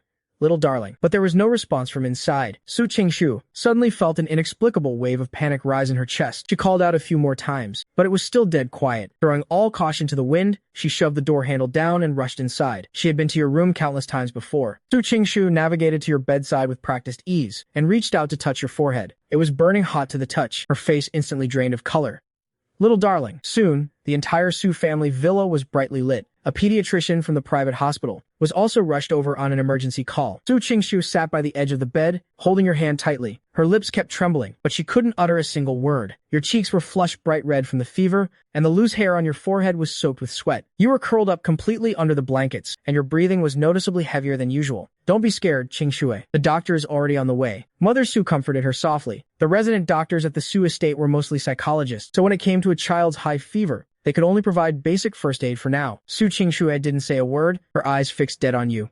It was all her fault. If she hadn't hidden the candy away, if she hadn't thrown a tantrum with you, if she had just gone to look for you earlier tonight, would none of this have happened? The doctor finally arrived and quickly finished examining and treating you. Once it was confirmed that your condition had stabilized, everyone finally breathed a sigh of relief. However, the doctor still issued a stern warning. It's a good thing you caught it in time. Kids bundle up a lot in this season. If they sweat after running around, you absolutely must dry them off and change their clothes right away. This was Mother Sue's first time dealing with a situation like this, too. Even though Su Qingshu needed long-term psychological intervention, she had always been physically very healthy and rarely ever got sick. The doctor carefully reviewed your test results again. President Su, this child appears to have been born prematurely, and it's very likely they were born at just over 6 months. To have grown up safely to this age, they must have been cared for with immense dedication when they were a baby. You'll need to pay extra close attention to them in the future. President Su's brows instantly furrowed tight. She just couldn't figure it out. Your parents, since they went through so much trouble to raise you, why would they leave you all alone? When you were only 4? Could there be some hidden reason behind it all? It wasn't until dawn that your temperature finally started to drop. Su Qingshu had stayed up all night without sleeping. She carefully leaned in close to you. Her eyes were red, and her voice trembled. Sweetheart, I'm sorry. You suddenly stirred. Su Qingshu immediately asked, her voice tight with panic. Where does it hurt? The very next second, you started sobbing softly in your sleep. Mom, Dad, don't leave me behind. Was I not a good boy? The grief you had suppressed for so long seemed to have finally found an outlet. Tears kept streaming down from the corners of your eyes. Su Qingshu frantically wiped them away. Her fingertips were trembling. For the very first time, she felt a deep, burning hatred toward those parents she had never even met. Hearing the noise, Mother Su rushed into the room. Qingshu, hand Xiao Yi over to me. Su Qingshu, I instinctively shielded you, staring at her mother with guarded eyes. Mother Su's expression was serious. I know how to calm him down. Hearing those words, Su Qingshu slowly let go, looking at her mother with eyes that were practically begging for help. Mother Su gently scooped you up, blanket and all. Sitting on the edge of the bed, she began to rhythmically pat your back. As if sensing the familiar comfort from your memories, your crying slowly began to quiet down. Su Qingshu pressed her lips tightly together. Why did they have to abandon Xiao Yi? Mother Su fell silent for a moment, before answering softly, people are just very complicated sometimes. Not long after your high fever finally broke, it spiked right back up again. Naturally, you couldn't keep going to kindergarten. Mother Su simply went ahead and took time off for both you and Su Qingshui. In the dead of winter, your body struggled off and on for over 10 days. Every single day, Su Qingshui acted like she was facing a major crisis, staying by your side every waking moment. You had been staying at the Su family's house this entire time. To be exact, you were staying in Su Qingshu's room. Once, you opened the window just a tiny crack, and she immediately rushed over to slam it shut. Are you cold? Su Qingshu asked, instantly reaching out to feel your forehead. You coughed softly. With a heavy nasal voice, you murmured, the room is a little stuffy. I just wanted some fresh air. Let's wait until you're better, okay? Even though you desperately wanted to breathe some fresh air right then and there, you didn't want to worry her, so you obediently nodded. Okay. The doctor had given you a comprehensive checkup and handed over a highly detailed set of medical instructions covering everything from your diet to your daily activities. The printed sheets of paper were completely covered in pinyin and simple annotations. Su Qingshu would pull them out and read through them whenever she had a free moment, terrified of missing a single detail. One day, when Mother Su came home from work, she caught Su Qingshu strictly supervising your water intake. You licked your lips and whispered that you really couldn't drink anymore. Su Qingshu stared at the remaining half glass of water and immediately furrowed her brows. No way, she said fiercely. Catching a glimpse of Mother Su out of the corner of your eye, you looked at her like a drowning man spotting a lifeline. You jumped off the sofa and ran straight to her. Auntie, you're back. Mother Su smiled and scooped you up into her arms, skillfully checking your forehead for a fever. Xiao Yi, are you still feeling sick today? You shook your head. Instead, you asked her, Auntie, are you tired from working all day? Just a little. You thought about it seriously for a moment. Then how about I massage your shoulders for you? The adult and the child chatted warmly together, while Su Qingshu stood off to the side holding the water glass, her face completely stiff, not saying a single word. As soon as Mother Su sat down on the sofa, ready to enjoy a massage from your little hands, Su Qingshu quickly rushed over, declaring that she could do it too. 1 second, Mother Su was enjoying the heartwarming moment of being surrounded by the kids, and the very next second, her face twisted in pain. This girl really had a vice-like grip. Because of the illness, you hardly went out at all that winter. As the end of the year approached, Mother Su's work grew busier and busier. Most of the time in the Su household, Su Qingshu was the only one keeping you company. The two of you were practically inseparable. She was incredibly satisfied with these days. There was no kindergarten, no Shen Yue, and no one else around to steal your attention. Most of the time, she was the only person in your eyes. It was just a pity that this kind of life would soon come to an end. In mid-February, the weather gradually began to warm up. Thinking about how kindergarten was starting the very next day, you sat at your little table eating cake, happily swinging your little legs non-stop. After you finished your cake, it was time for Su Qingshu's psychological intervention session. Naturally, you stayed right by her side. While she went through her exercises with Dr. Mu, you sat quietly a short distance away, reading a picture book. With you keeping her company, Su Qingshui was a bit more cooperative, but only at times, little times bit. She couldn't stand it when your attention lingered on other people or things for too long. So every so often, she would speak up to interrupt. Xiao Guai, look at me. Good-naturedly, you would look up, never once getting upset at being interrupted. Every time, you'd give her a gentle little smile. Watching you, Dr. Mu couldn't help but sigh in his heart. This kid is an absolute little angel. But just because he had stared at you for 2 seconds too long, the moment he looked up, he met Su Qingshu's cold, heavily guarded eyes. Dr. Mu silently averted his gaze. He had only looked for 2 seconds. Was it really necessary to guard against him like he was some kind of villain? As evening approached, today's session came to an end. Tugging on the hem of Su Qingshu's shirt, you politely waved at Dr. Mu. Goodbye, Dr. Mu. Stay safe on your way home. Dr. Mu's heart warmed, and his voice softened a few degrees. Thank you, Xiaoguai. You gently squeezed Su Qingshu's hand again, looking up at her with eyes full of expectation. Su Qingshu understood what you wanted, and could only force an unnatural smile. Goodbye, Dr. Mu. Looking at that smile of hers, a chill inexplicably ran down Dr. Mu's spine. Goodbye, Miss Su. He hadn't gone far when he heard you earnestly praising Su Qingshu behind him. You really are the most polite kid in the whole wide world. Dr. Mu's footsteps faltered. You were probably the only person on earth who would think that Su Qingshu's stiff, forced smile just now counted as being polite. Early the next morning, you and Su Qingshu boarded the school bus hand in hand. The moment you stepped into the cherry blossom class, you eagerly started looking around. As soon as you spotted Shen Yu, your eyes instantly lit up. Su Qingshu, Shen Yu is right over there. Su Qingshu's expression remained indifferent. You led her over. Shen Yu, Su Qingshu has something she wants to say to you. Shen Yue instinctively furrowed her brows. She didn't think for a single second that Su Qingshu had anything nice to say. You gave Su Qingshu an encouraging look. Only then did Su Qingshu take an exquisitely wrapped box of candy out of her backpack. Stepping right up to Shen Yu, she bowed deeply the very next second. Shen Yu, I'm sorry. I shouldn't have taken the apple you gave Xiaoguai and thrown it in the trash. Shen Yu's brows furrowed even tighter, because when Su Qingshu lifted her head, there wasn't a single shred of apology in her eyes. Instead, they were brimming with sheer provocation. She was just taking advantage of the fact that you couldn't see her face, allowing her to act so brazenly. She was even hoping Shen Yu would refuse to forgive her, just so she could use the opportunity to play the victim and tattle to you. Shen Yu gritted her teeth and forced a smile. It's fine. I forgive you. Seeing the two of them finally reconcile, the weight on your mind was completely lifted. Breathing a long sigh of relief, you happily cheered.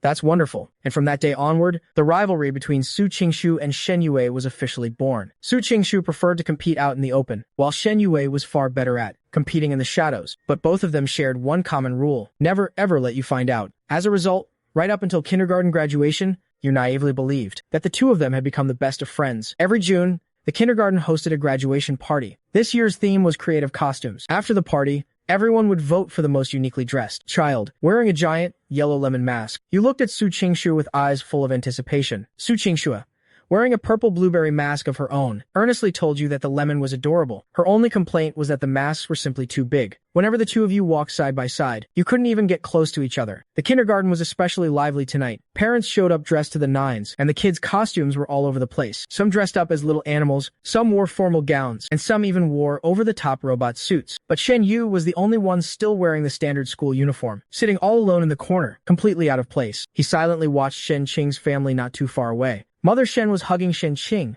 who was wearing a mecha suit, while the stepdad held a handkerchief, wiping the sweat off both mother and daughter. That heartwarming scene only looked like a bitter joke in Shen Yu's eyes. The resentment that had been suppressed in his heart for so long, along with his grievances, kept bubbling up. That was until a clear, crisp voice suddenly called out, "Shen Yu!" He turned his head, only to lock gazes with your bright, clear eyes. You dragged Su Qingshu over to him. You were just about to say something, but suddenly stopped when you noticed the school uniform he was wearing. Shen Yu's body stiffened slightly. Your reaction made him instinctively feel inferior, making him wish he could run away from this place right then and there. But a second later, your eyes widened in sheer delight. So cool. Shen Yu, you're a genius. You really are so smart. You praised him with absolute sincerity, since everyone else changed into different clothes, and you're the only one still wearing the school uniform. You're definitely the most special person here today. Your voice wasn't exactly quiet, and quite a few kids nearby heard it. Everyone started looking over, and surprisingly, they thought it made perfect sense. Wow, you can do that? If I'd known, I would have just worn my uniform too. Shen Yu really is smart. Shen Yu, who had been completely out of place just moments ago, was instantly transformed into the center of attention. Tonight, Mother Su had a meeting she couldn't get out of, but neither you nor Su Qingshu had a parent accompanying you. Seeing that Shen Yu was also all by himself, you pulled him right into your little group. The party had set up a lot of puzzle games, and you were having the time of your life. Shen Yue, however, remained somewhat absent-minded. Usually, he and Su Qingshu would butt heads the second they saw each other, but today, he was uncharacteristically quiet. It was hard to tell what was on his mind. After a full round of games, your arms were overflowing with small prizes. On this early summer night, A cool breeze blew through the wisteria trellis. You sat there, happily counting your loot. Su Qingshu won this one for me, and this one too. Su Qingshu is so awesome. Listening to your endless stream of praises, Su Qingshu's ego gradually started to inflate. Little one, just wait here. I'll go win you some more. That's already a lot. You quickly grabbed the corner of her shirt. We have to leave some for the other kids. Su Qingshu could only drop the idea with a sigh. You looked around, and suddenly realized someone was missing. Where's Shen Yue? We might have gotten separated. At the mention of Shen Yu, the smile on Su Qingshu's face instantly faded a bit. The party was scheduled to end at 9, and right now, it was almost time to leave. You blinked, and Su Qingshu immediately caught on. Sleepy, you shook your head, and whispered that you needed to go to the bathroom. She immediately stood up, ready to go with you, but you looked at the pile of little prizes scattered on the ground. You looked a bit conflicted again. What about all this stuff? Su Qingshu won all of it for you. If even one got lost, you'd be so sad. You thought about it for a moment and suggested going by yourself. It wasn't far anyway. I'll be right back. Su Qingshu frowned. Finally, she reluctantly agreed. 5 minutes. If you're not back in 5 minutes, I'm coming to find you. You obediently agreed, then leaned your head over, asking her to help you take off the Cloud Dragon headpiece. Can I wear your blueberry headpiece when I get back? So after you left, Su Qingshu took off her own blueberry headpiece and put on your lemon headpiece instead, holding the blueberry one in her arms. Soon, footsteps sounded behind her. You're back so soon? Su Qingshu was just about to turn around when she heard Shen Yu's voice. Xiao Yi, that giant teddy bear you liked earlier. I won it for you. Su Qingshu froze instantly. That nearly won. 6-meter-tall giant bear was the hardest prize to win at the party. A lot of kids wanted it, but barely anyone could complete all the challenges. Su Qingshu had wanted to win it for you too, but you had talked her out of it. Clearly, Shen Yue mistook the person wearing the lemon headpiece for you. Her voice grew increasingly nervous. So, Xiao Yi, can you be my absolute best friend in the whole wide world? I promise I'll treat you way better than Su Qingshu does. If Su Qingshui wasn't always getting in the way, she felt she could take care of you just as well, or even better. Finally, understanding what Shen Yu was scheming, Su Qingshu couldn't hold back anymore.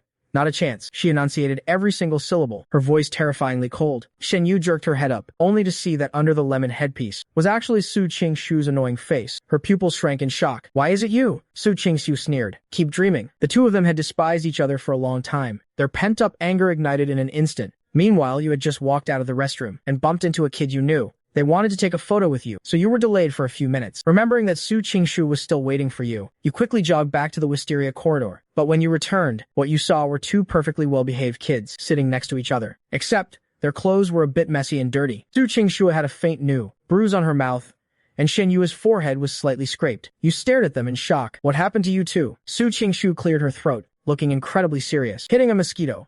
Shen Yue immediately chimed in. Right. Afraid you wouldn't believe them. Su Qingshu added, a really huge one. You were half convinced, then hit it a little softer next time, okay? Okay. Su Qingshu answered at lightning speed. Right then, the PA system chimed, notifying everyone to gather back in their classrooms. The three of you packed up your things and walked to the classroom together. On the way, you glanced at the bruise on Su Qingshu's mouth, then at the scrape on Shen Yu's forehead. You hesitated to speak several times. Su Qingshu started getting nervous. What's wrong? You earnestly suggested, next time, you can borrow Teacher Zhang's electric mosquito swatter. Su Qingshu couldn't hold back a small laugh.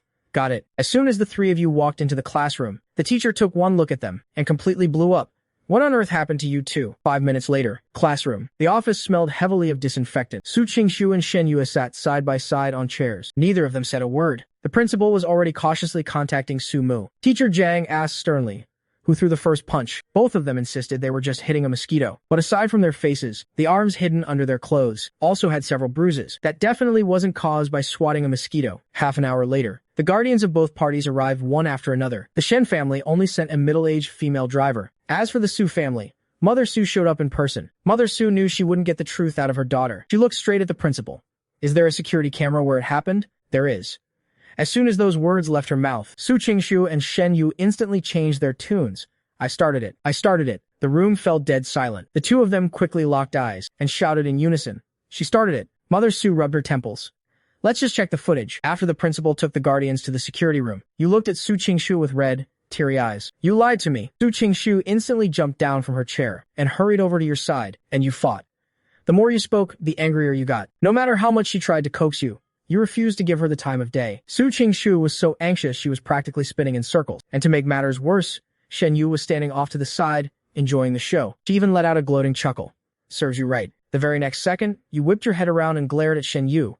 You lied to me too, and you fought too. The smile instantly vanished from Shen Yu's face. She lowered her head, not daring to meet your eyes. At that exact moment, the exact same thought popped into both of their heads. We're dead. There's no sweet talking our way out of this one. By the time Mother Sue returned after getting the full story, the sight she was met with was the two who had been at each other's throats just moments ago, now bowing and apologizing, each trying to look more sincere than the other. Mother Sue didn't know whether to laugh or cry. The incident itself wasn't hard to resolve. Both guardians were willing to talk things out, and under your watchful gaze, the two kids showed profound remorse. It was just that by the time everything was settled, almost everyone else had already left the kindergarten. On the car ride home, Su Qingshu was still racking her brain, trying to win you over. But this time, you were determined to teach her a lesson, and stubbornly refused to let her off the hook. Sitting in the front seat, Mother Sue watched all of this and found it simply amusing. By the time you got home, it was already well past your usual bedtime. You started dozing off halfway through your bath. After changing into your pajamas, you fell fast asleep the second your head hit the pillow. Meanwhile, in the Su family's study, Su Qingshu was sitting at a small desk, gripping a pencil and earnestly writing an apology letter. Mother Su sat nearby, waiting for her to finish so they could have a proper talk. Before long, Su Qingshu put down her pencil. Mother Su asked first, "Does the corner of your mouth still hurt?" She shook her head. "Can I see the apology letter?" Su Qingshu handed it right over. It was half a page in total. The handwriting was incredibly neat. For the character she didn't know how to write, she had painstakingly added pinyin. Her attitude seemed exceptionally sincere. But did she really know she was wrong? Mother Su obviously didn't buy it. In the future, if someone else tries to take your place in Xiao Yi's heart, what are you going to do? Before she could even finish her sentence, Su Qingshu replied, her little face turning cold. "I won't give anyone else the chance, just as I thought." Mother Su put on a stern face. "Do you even realize what you did wrong?" Su Qingshu had nodded earnestly. "Next time I get into a fight, I just won't let Xiao Gui find out." Mother Su pressed her temples in sheer exasperation. "Next time you want to throw punches, take a good moment to remember how angry Xiao Yi was today, and how you couldn't coax her out of it no matter what you did." Su Qingshu actually did think back seriously, but compared to her panic at the time, she was currently far more focused on something else. "You're so cute even when you're mad. Those big round eyes glaring at me were adorable. Deliberately turning your head away to ignore me was adorable too. Even when you eat, puffing out your cheeks like that, you're just adorable." Thinking about it, Su Qingshu actually broke into a goofy smile. How can someone be this cute? Mother Su was completely speechless. She's a lost cause, though. She wasn't actually worried that you two would fall out for good. Given the immense patience Su Qingshu normally had when coaxing you, there was very little she couldn't stick out. Sure enough, it took less than 2 days for you both to make up. The summer vacation weather was exceptionally hot. Every summer, you easily grew sluggish and lethargic. Because of this, many of the outdoor plans Su Qingshu had arranged in advance, so everything had to be cancelled. Because of your poor health, you couldn't stay in the AC for too long, and you couldn't eat anything too cold either. But Su Qingshu wasn't disappointed in the slightest, as long as she could be with you. Even if it meant sitting in front of a fan every day eating room-temperature watermelon, she still thought it was plenty of fun. Seeing her sweating profusely from the heat, you couldn't help but suggest, "Why don't you go stay in the air-conditioned room for a bit?" Sitting in front of the slowly oscillating fan, Su Qingshu shook her head with a totally straight face. "I'm not hot, but you're sweating so much." Without batting an eye, she replied, "There are toxins in the body. Sweating is just detoxing." You listened, only half understanding what she meant. A few days later, the stubborn Su Qingshu successfully gave herself heat stroke. Sick and clingy, she still refused to leave your side. "Is it really hot?" "I think it's fine." Her parents were nursing a headache from all her fussing. They simply decided to send both of you kids out to the countryside to escape the summer heat. The countryside was much cooler than the city, and there were so many new things to explore. You had a wonderful time playing throughout the whole summer break. During the day, Su Qingshu would hold your hand and take you to the mountain streams to catch crabs and little fish. At night, she'd accompany you to chase fireflies by the ridges of the fields. Amidst the endless chorus of frogs and chirping insects, summer vacation quickly drew to a close. Mother Su sent someone to bring you both back to Wangjing. Elementary school was about to start. You fondly stroked the new backpack Mother Su had prepared for you, unable to put it down, along with the new stationery. Su Qingshu, however, showed zero interest in any of it. "Thank you, Auntie." You hugged Mother Su happily. "I love them so much." The most eye-catching item was a sky-blue fountain pen. The barrel had a nice weight to it, its nib and clip gleaming with a silver luster, and a clear, blue gemstone was embedded at the very end. Mother Su gently tapped your nose. "As long as you like it." Su Qingshu immediately leaned in. "You like it that much? I'll buy you one too." Mother Su looked at her daughter helplessly, suddenly remembering an even bigger headache. "Qingsui, busy chatting with you?" Su Qingshu spared a quick glance up. "Tomorrow, I'm taking you back to FBO. Su Qingshu's condition required a comprehensive medical checkup every 2 years. At first, she didn't overthink it, casually agreeing to it. That was until Mother Su added, "The journey is too far. Xiao Yi's health is too weak to come with us." You froze for a moment too. Mother Su knew her daughter would object, but she didn't expect such a strong reaction. "We'll only be apart for 3 days. Be good." Su Qingshu replied with a deadpan expression.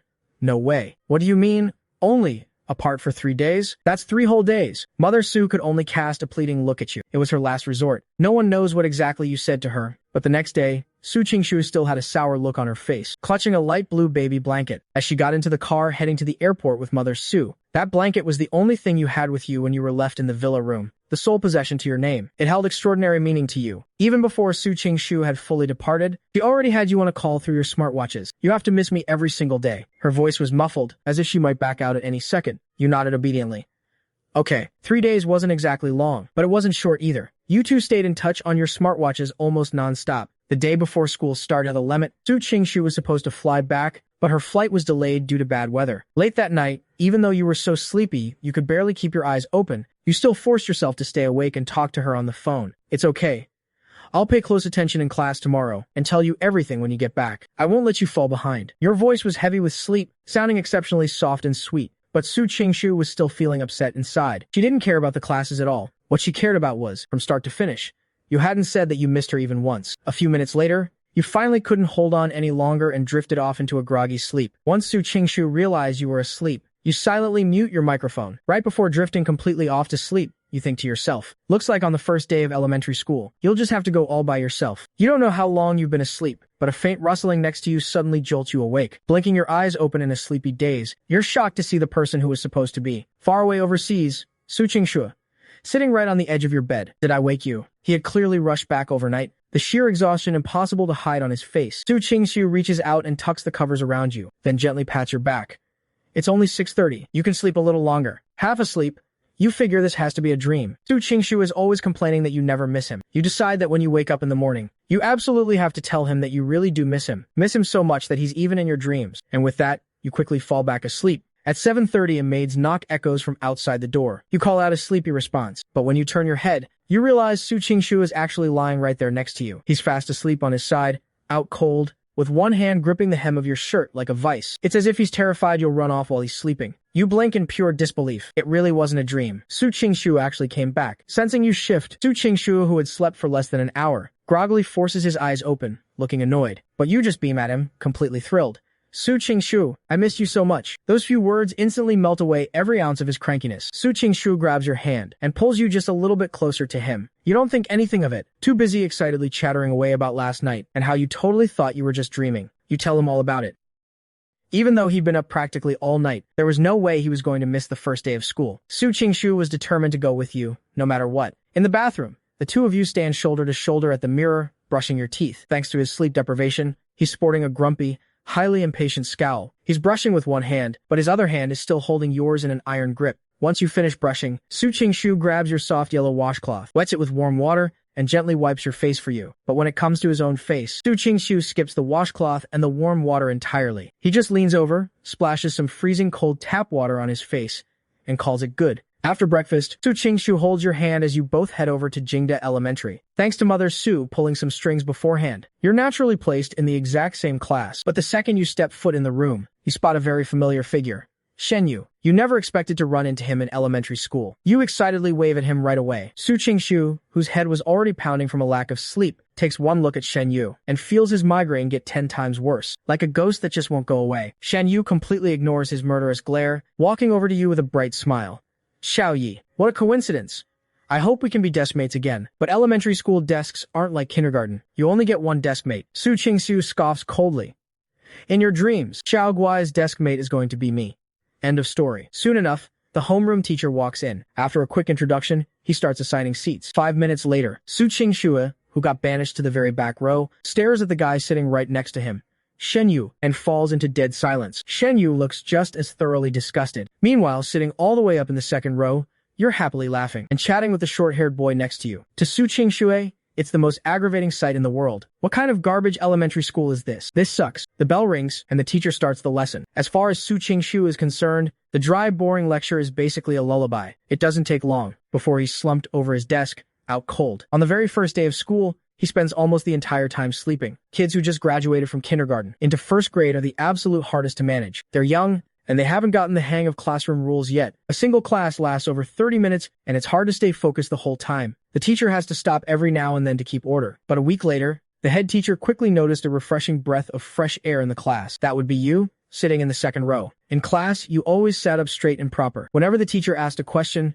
you were always the first to respond earnestly. Sensible, obedient, and always eager to help others, paired with a clean and adorable look. No teacher could ever dislike a child like that, having won kindergarten awards year after year. For being the most popular kid, upon entering elementary school, you quickly became a favorite among your classmates as well. The head teacher's gaze drifted back to the very last row, lingering on Su Qingxue for a few seconds before he let out a helpless sigh. Before the semester started, the school administration had specifically warned him to keep a close eye on this student and take good care of him. Su Qingshu's exact background wasn't something an ordinary teacher could just go around asking about, but that solemn attitude alone was enough to tell the whole story. The head teacher had been a bit nervous at first, but after actually spending a few days together, he felt somewhat relieved. Aside from Su Qingshu's habit of sleeping through class, he didn't deliberately cause trouble, nor did he ever pick fights with the other students. Soon enough, you also noticed his daily sleeping habit. During another recess, you walked all the way to the back row and gently poked him. Su Qingshu woke up looking completely annoyed, but the moment he saw it was you, his expression softened instantly. Are you thirsty?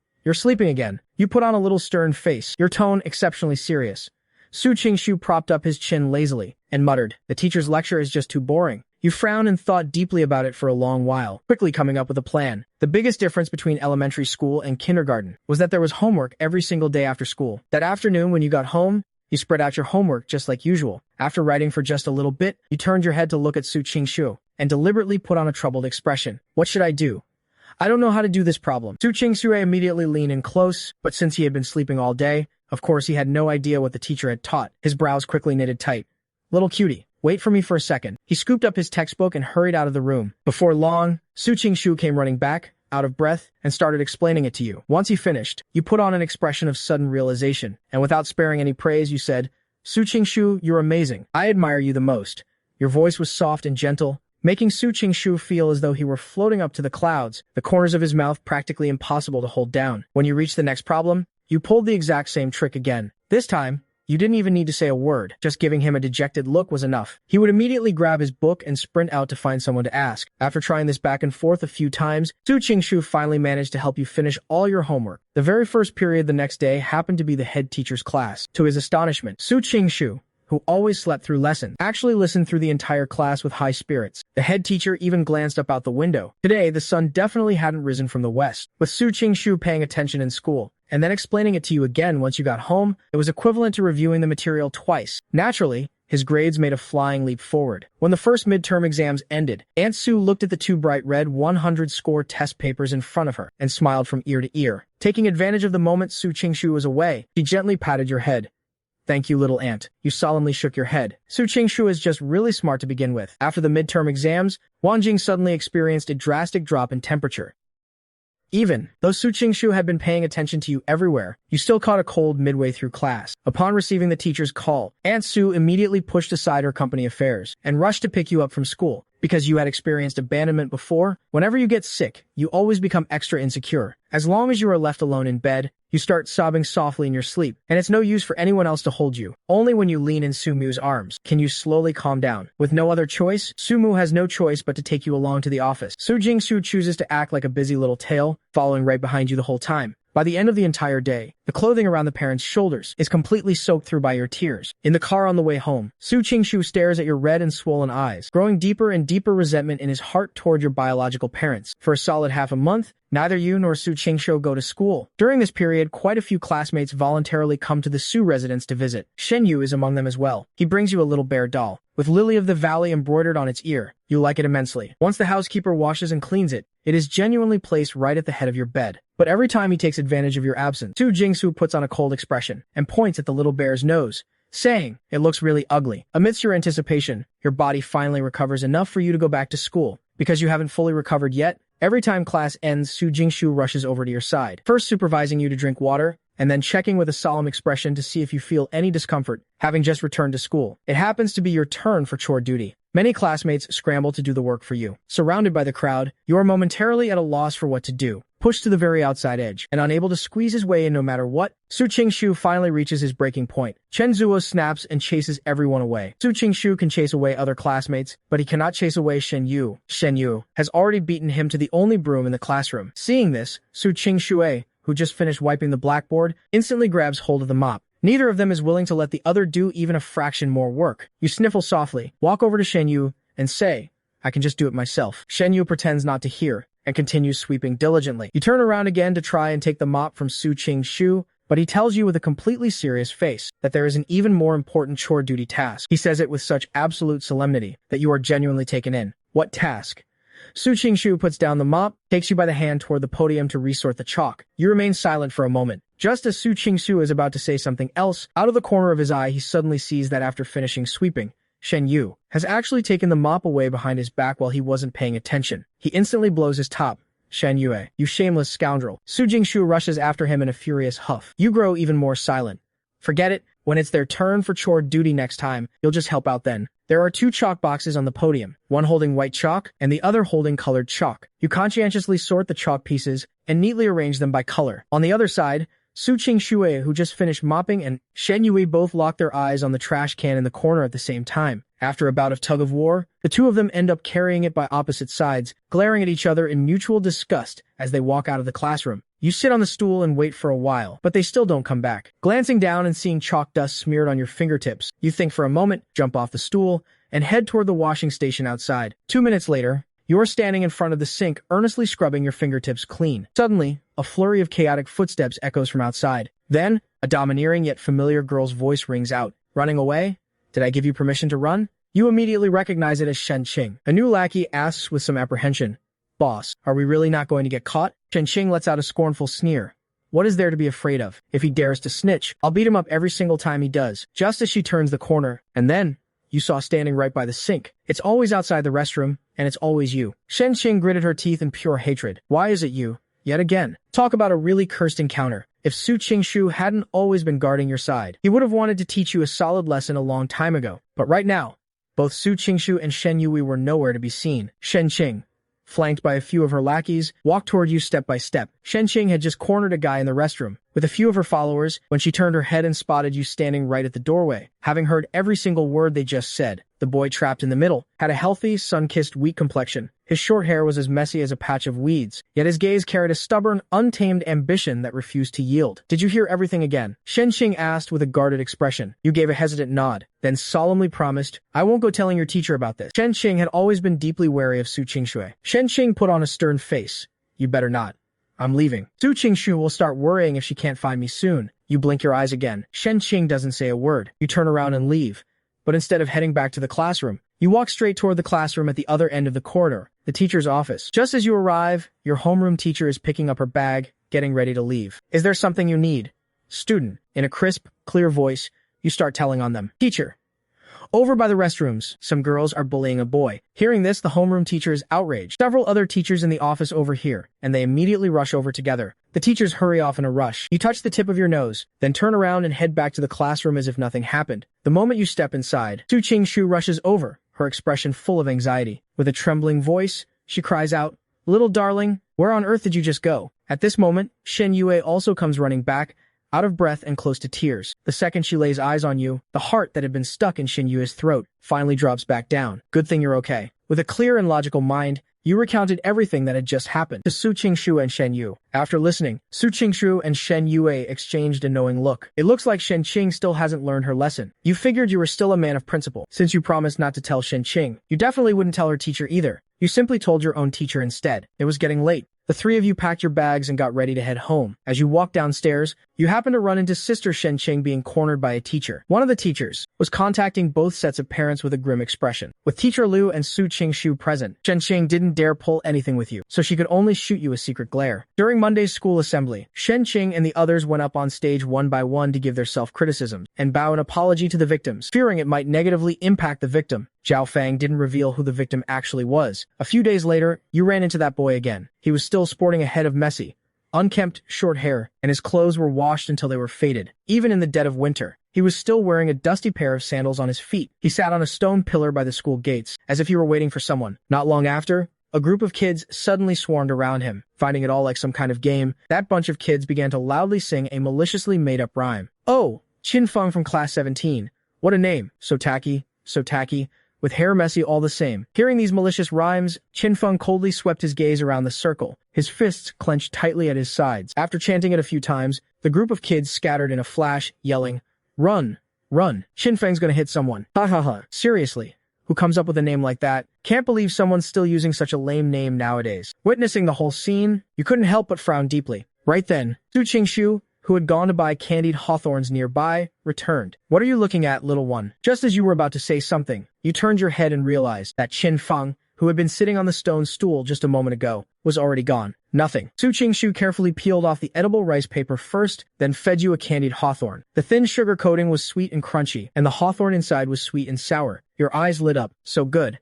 But Su Qingshu only dared to feed you one. Your stomach and spleen were weak, so you couldn't eat too many hawthorns. Even with just one, you were already quite satisfied, and didn't ask for any more. You just gazed longingly at Su Qingshu as she finished the rest of the candied hawthorns. Su Qingshu's heart softened at the sight of you. "I'll buy you more next year, okay?" You were filled with anticipation. "Thank you, Su Qingshu." Because of that promise, you began looking forward to winter every single year, until the time Su Qingshu bought you her third stick of candied hawthorns. A major event shook the Su family. Su Qingshu's father, who had been away from home for 6 years. The scientific researcher Su Shang was finally coming back. Because he was involved in a long-term, top-secret research project, Su Shang hadn't been home for a full 6 years. Long before his return date was even confirmed, the Su family's main estate began discussing with Madame Su about hosting a family banquet. The Su family was split into two factions: the main branch and the collateral branch. Most of the family's power was held by the main branch, which was controlled by Madame Su. Due to certain past events, even though Su Qingshu's grandparents were still alive, Madame Su rarely brought him back to the main estate. In the end,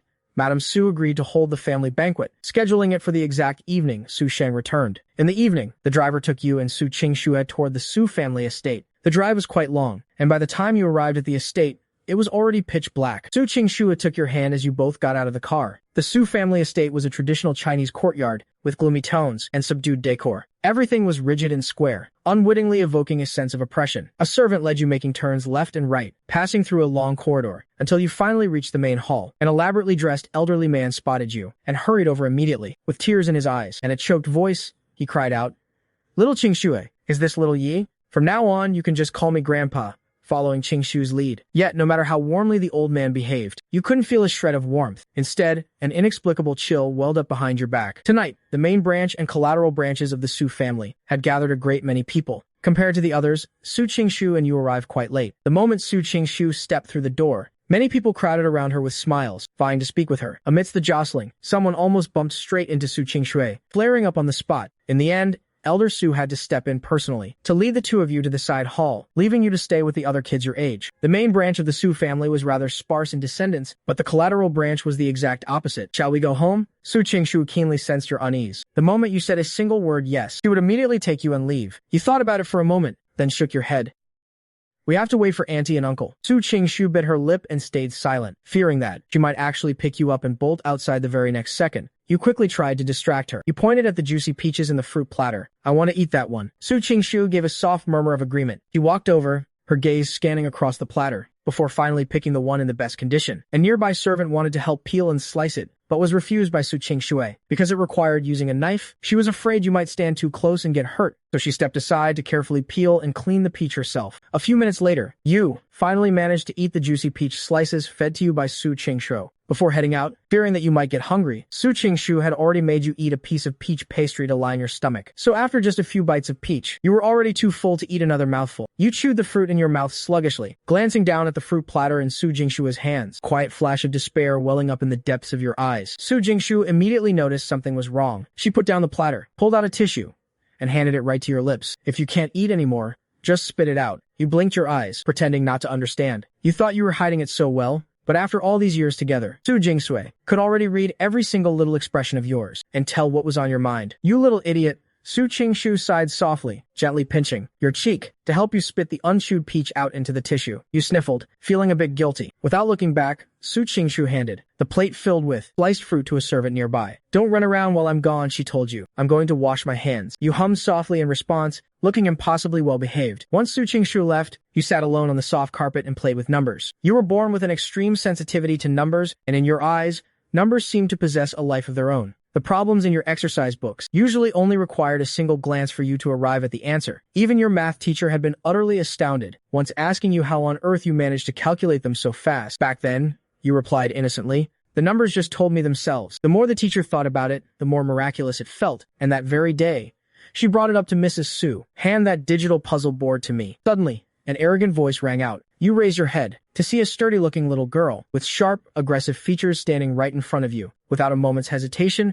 you handed the puzzle board right over. Seeing how easily you surrendered the board, the little girl furrowed her brow tightly, muttering under her breath, "Talk about completely spineless." Long before they came here today, the elders in their families had warned every single child in attendance that they must never, under any circumstances, offend Su Qingshu, and that they should instead cater to him and suck up to him. Yet every child coming to the family banquet tonight was someone who had been spoiled rotten at home. Ordinarily, it was always everyone else currying favor with them, so being told they now had to proactively suck up to Su Qingshu was something none of them could swallow. Still, they couldn't just ignore the strict warnings of their elders, so these kids decided to turn their attention onto you instead. Soon enough, the other children gathered around in a circle, all of them staring at you with malicious intent. "So you're the freeloader?" someone asked with a mocking grin. You could sense that they meant trouble, and not wanting to engage, you simply gave a light nod. The person who asked the previous question spoke up once more, living off handouts and staying in someone else's house must feel pretty amazing. Huh? You bit your lip tightly. Such a thick-skinned freeloader. Why do you even live in someone else's house? Don't you have your own mom and dad? A barrage of malicious questions battered down on you, leaving you completely at a loss for a moment. An unfamiliar environment, hostile peers all around you, and to top it all off, Su Qingshu wasn't even by your side. Frightened, you shrank back slightly. You wanted to go home, but you couldn't cause trouble for Auntie Su. The moment you left, Su Qingshu would surely follow right after. Someone quietly whispered, "Su Qingshu is back." Everyone immediately scattered backward. When Su Qingshu returned with a cup of water, what he saw was you sitting all alone on the carpet, head hanging low as if lost in your own world. "Come on, sweetie, drink some water." You put on an act as if nothing had ever happened. Lifting your head up nonchalantly, you stiffen up entirely. Oddly enough, Su Qingshu doesn't hand over the water glass. Instead, she leans in close, studying your face without blinking. Could Su Qingshu have figured it out? Panic starts to creep in. "Little darling," she whispers, "why are you unhappy?" Your shoulders drop slightly, before two adorable dimples quickly form on your cheeks. "I'm not unhappy." You casually scramble for an excuse. "Maybe I'm just a little sleepy." Su Qingshu clearly doesn't buy it, yet she chooses not to call you out. She just lightly brushes her nose against yours. "My little darling, you are the most important thing to me." Deep within Su Qingshu's dark blue eyes, a flash of coldness cuts through. She knows the very first thing she should do right now isn't to figure out what on earth just happened, but to get her little darling out of here. Su Qingshu stands up, then crouches halfway down in front of you. You look at her, slightly bewildered, your voice carrying a hint of a pout. "Where are we going?" Su Qingshu vaguely murmurs. "Taking you somewhere else to play?" You don't think much of it, stepping forward and jumping onto Su Qingshu's back. Su Qingshu has carried you on her back countless times, and every single time she has been completely steady, never letting you slip or fall. Even though you've only been to the Su family's old estate a few times, Su Qingshu is already very familiar with the layout. After rounding a third corner, Su Qingshu carries you to a small side door. With the family banquet being such a grand affair, most of the servants at the Su estate had been reassigned elsewhere, which made it easy for Su Qingshu to slip out of the side door carrying you without drawing any notice. By 7 p.m., forgetting the bustling traffic on the streets, brilliant lights are already twinkling everywhere, making the scene look lively and prosperous. After feeling the cold wind for a moment, you finally realize that Su Qingshu has actually carried you far away from the estate. Lost and bewildered, you ask Su Qingshu, "Where are we actually going?" Su Qingshu shifts you higher up on her back, letting out just 2 words.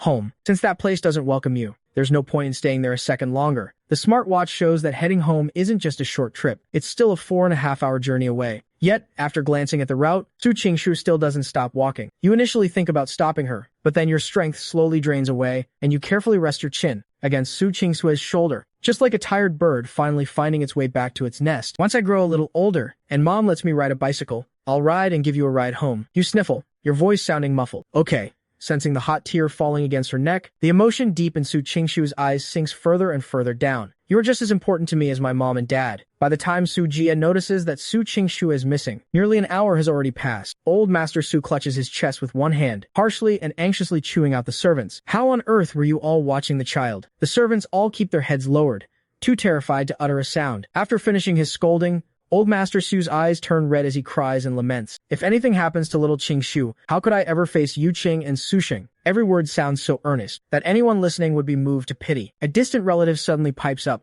This was originally Qingshu's home anyway. She couldn't have just left for no reason. She must have been instigated by the people around her. Before he can even finish his sentence, Old Master Su sweeps a cold glare across him.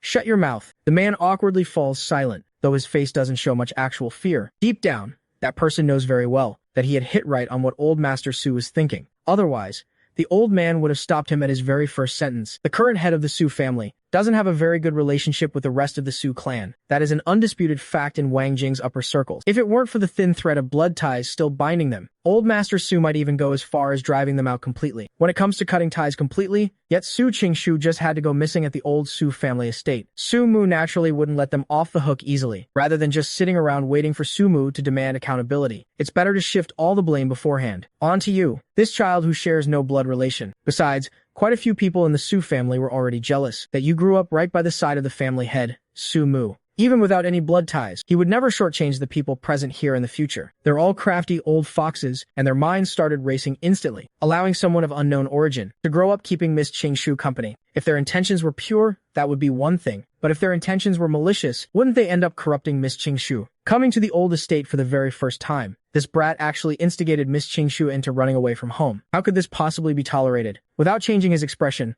Elder Su looked over at the previous head of the family sitting in the main seat, none other than Su Qingshu's grandmother. As husband and wife for many years, the two of them instantly understood each other's intentions. The discussions in the main hall grew even more heated. If you ask me, the old man should still advise the family head to send that nameless little boy away early on, before he causes a catastrophic mistake down the line. Before Elder Su could even speak, an authoritative voice echoed from outside the doorway. It was Su Mu. What catastrophic mistake are you talking about? Su Mu didn't step inside. Instead, she stood right at the entrance of the main hall, gazing coldly at everyone standing inside. Even before arriving at the old estate, Su Mu had already caught wind of the news. Catching sight of his daughter, Elder Su hurried forward. "Oh, my daughter, it's your father's fault for not keeping a close eye on little Qingshu." As he spoke, his eyes reddened. "If anything happens to little Qingshu, your father won't want to live anymore either." Su Mu remained utterly unmoved. Aside from the old matriarch sitting in the main seat, everyone else in the hall stood up. A middle-aged man in a tailored suit hurriedly reached out to steady Elder Su. "Family head, you can't entirely blame the old master for this. Miss Qingshu was egged on by someone else before she left, wasn't she?" Su Mu lightly lifted her eyelids. Su Mu said in a chilling voice, "Little Qingshu has always been raised under my direct supervision. In your eyes, is her character really so utterly worthless? If a child is not raised right, the fault lies with the parents." As soon as those words dropped, a dead silence fell over the room. After all, no one dared to utter a single word of criticism against Su Mu, the ruler of the Su family. Su Mu raised her gaze, looking with disappointment at her biological mother sitting in the main seat. Those eyes were cloudy yet razor-sharp. Footsteps echoed from outside the main hall once more, and immediately after, a deep male voice rang out. "Yuxing, I've got the surveillance footage." Su Sheng was dressed in a dark trench coat, his slightly wavy short hair a bit unkempt. Those dark blue eyes of his were an exact match for Su Qingshu's. As a father, his features were much gentler, lacking the obvious aggressiveness that Su Qingshu carried. What he had retrieved was precisely the surveillance footage from the parlor at that time. The clip segment was quickly played on the spot. "Freeloaders, doesn't it feel amazing living off someone else's family? Shameless freeloader. Why do you even live in someone else's house? Don't you have your own mom and dad?" In the surveillance video, the malice on the faces of those kids the same age was painfully clear. "I refuse to waste any more time with these people. I don't believe that these kids would harbor such deep malice toward little Qingshu for no reason at all, unless the adults in their families took the lead." Su Mu also knew the real reason, so she stated bluntly, "I will draw up a will. After my death, all assets under the Su name will be split evenly between the two children." Everyone present gasped in shock. The old matriarch sitting in the main seat finally spoke up. "You insolent wretch. How dare you?" Su Mu let out a cold laugh. "Mother, the one running the Su family right now is me." On the other side, beneath the bright streetlights, you and Su Qingshu sat together on a park bench. He had you enclosed in his arms, spooning bite after bite of roasted sweet potato into your mouth. As the sweet, honeyed potato went down your stomach, its warmth filled your entire heart. Su Qingshu takes another spoonful of roasted sweet potato to feed you. "Are you sleepy?"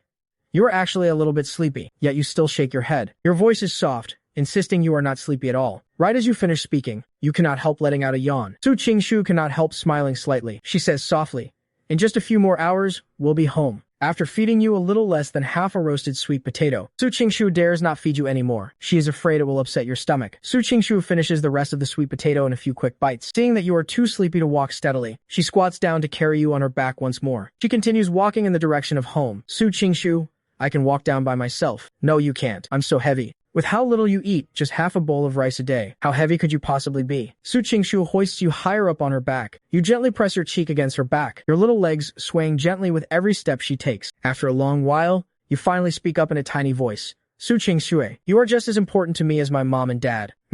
Su Qingshu wears a puzzled look. "Little cutie, why would you say that?" Yet you refuse to say anything more. Older brother breaks into a smile, his eyes curving into sweet crescents. After a long while, you ask Su Qingshu again, "What if I stop being good?" Su Qingshu frowns, putting on a fierce expression. "Who says you aren't good?" You are startled quite a bit, and quickly explain, "No one." Your mom and dad have both left you. Well, Su Qingshu will leave too. You don't even know the answer yourself. Yet for some reason, you don't seem scared at all. If such a day really does come, you only hope it happens later, much later. Su Qingshu carries you for a very long time. By the time you are so sleepy you start rubbing your eyes. A black sedan slowly pulls over by the roadside. Lin Yi, little buddy. Su Qingshu, little buddy. Would you like to hop in? I asked your Aunt Su to drop you two home on her way. The car window slowly rolls down, revealing a handsome and gentle face. You freeze for a few seconds, recognizing who it is. You immediately call out respectfully, Uncle. All these years, although Su Sheng hasn't returned, he has always kept up with the family's situation through letters, so naturally, he has known of your existence for a long time. Now seeing you with his own eyes, he realizes you are even more well-behaved and adorable than described in the letters. Su Sheng responds with a smile. You and Su Qingshu get into the car together. On the way home, you lean against Su Qingshu's shoulder, unable to stay awake any longer. Chen Chen has fallen asleep. The inside of the car is very quiet. When they get home, Su Sheng carries you, fast asleep, upstairs. Su Qingshu follows closely behind every step of the way, refusing to leave your side. A servant quickly brings up warm water to help wipe away the dust on your face and hands, then changes you into a clean set of clothes. After getting you all settled in, formal interrogation is about to begin down in the living room. Aunt Su and Su Sheng sit side by side, both silently watching the starved Su Qingshu as he eats. Su Qingshu sets down his chopsticks, and a servant immediately steps forward to clear away the dishes. Su Qingshu holds his back ramrod straight, his voice detached. Is there anything you want to scold me for? Since a few hours ago, he dared to take the reckless action of whisking you away regardless of the consequences. He naturally fears no fallout whatsoever. Even if he had to do it all over again, he would still do the exact same thing. Su Sheng gives a faint smile, reaching out to push the gold-rimmed glasses, resting on the bridge of his nose. He praises, "You did a very good job." Immediately following that, he says in a serious tone, "But did you think things through thoroughly?" Su Qingshu pauses slightly. "You always think you've grown up, but putting everything else aside, what if some human traffickers had set their sights on you too? After the two of you were actually taken away, what would you have used to protect the little girl? Just by relying on this physique of yours that even... Is this the fragile little body that would topple over with just a gentle push from an adult?" Yet this Su Sheng was enough to make Su Qingshu truly realize just how dangerous it is for two children to travel alone in the dead of night. Once he finished laying out his reasonable and well-founded arguments, Su Qingshu's expression grew even darker. Moreover, being targeted by ordinary human traffickers wasn't even the worst-case scenario. First, the Su family holds a high position and has made many enemies. Second, Su Sheng's background and profession are sensitive. And third, the collateral branches of the Su family have long since coveted Su Qingshu's position as heir, disregarding her authority, handling the weight of it all. Su Sheng continued, "Knowing how to protect the people you care about is a good thing. As a father, seeing you show such responsibility at such a young age makes me very happy. But next time, I hope you'll handle things more prudently and keep yourself a lot safer."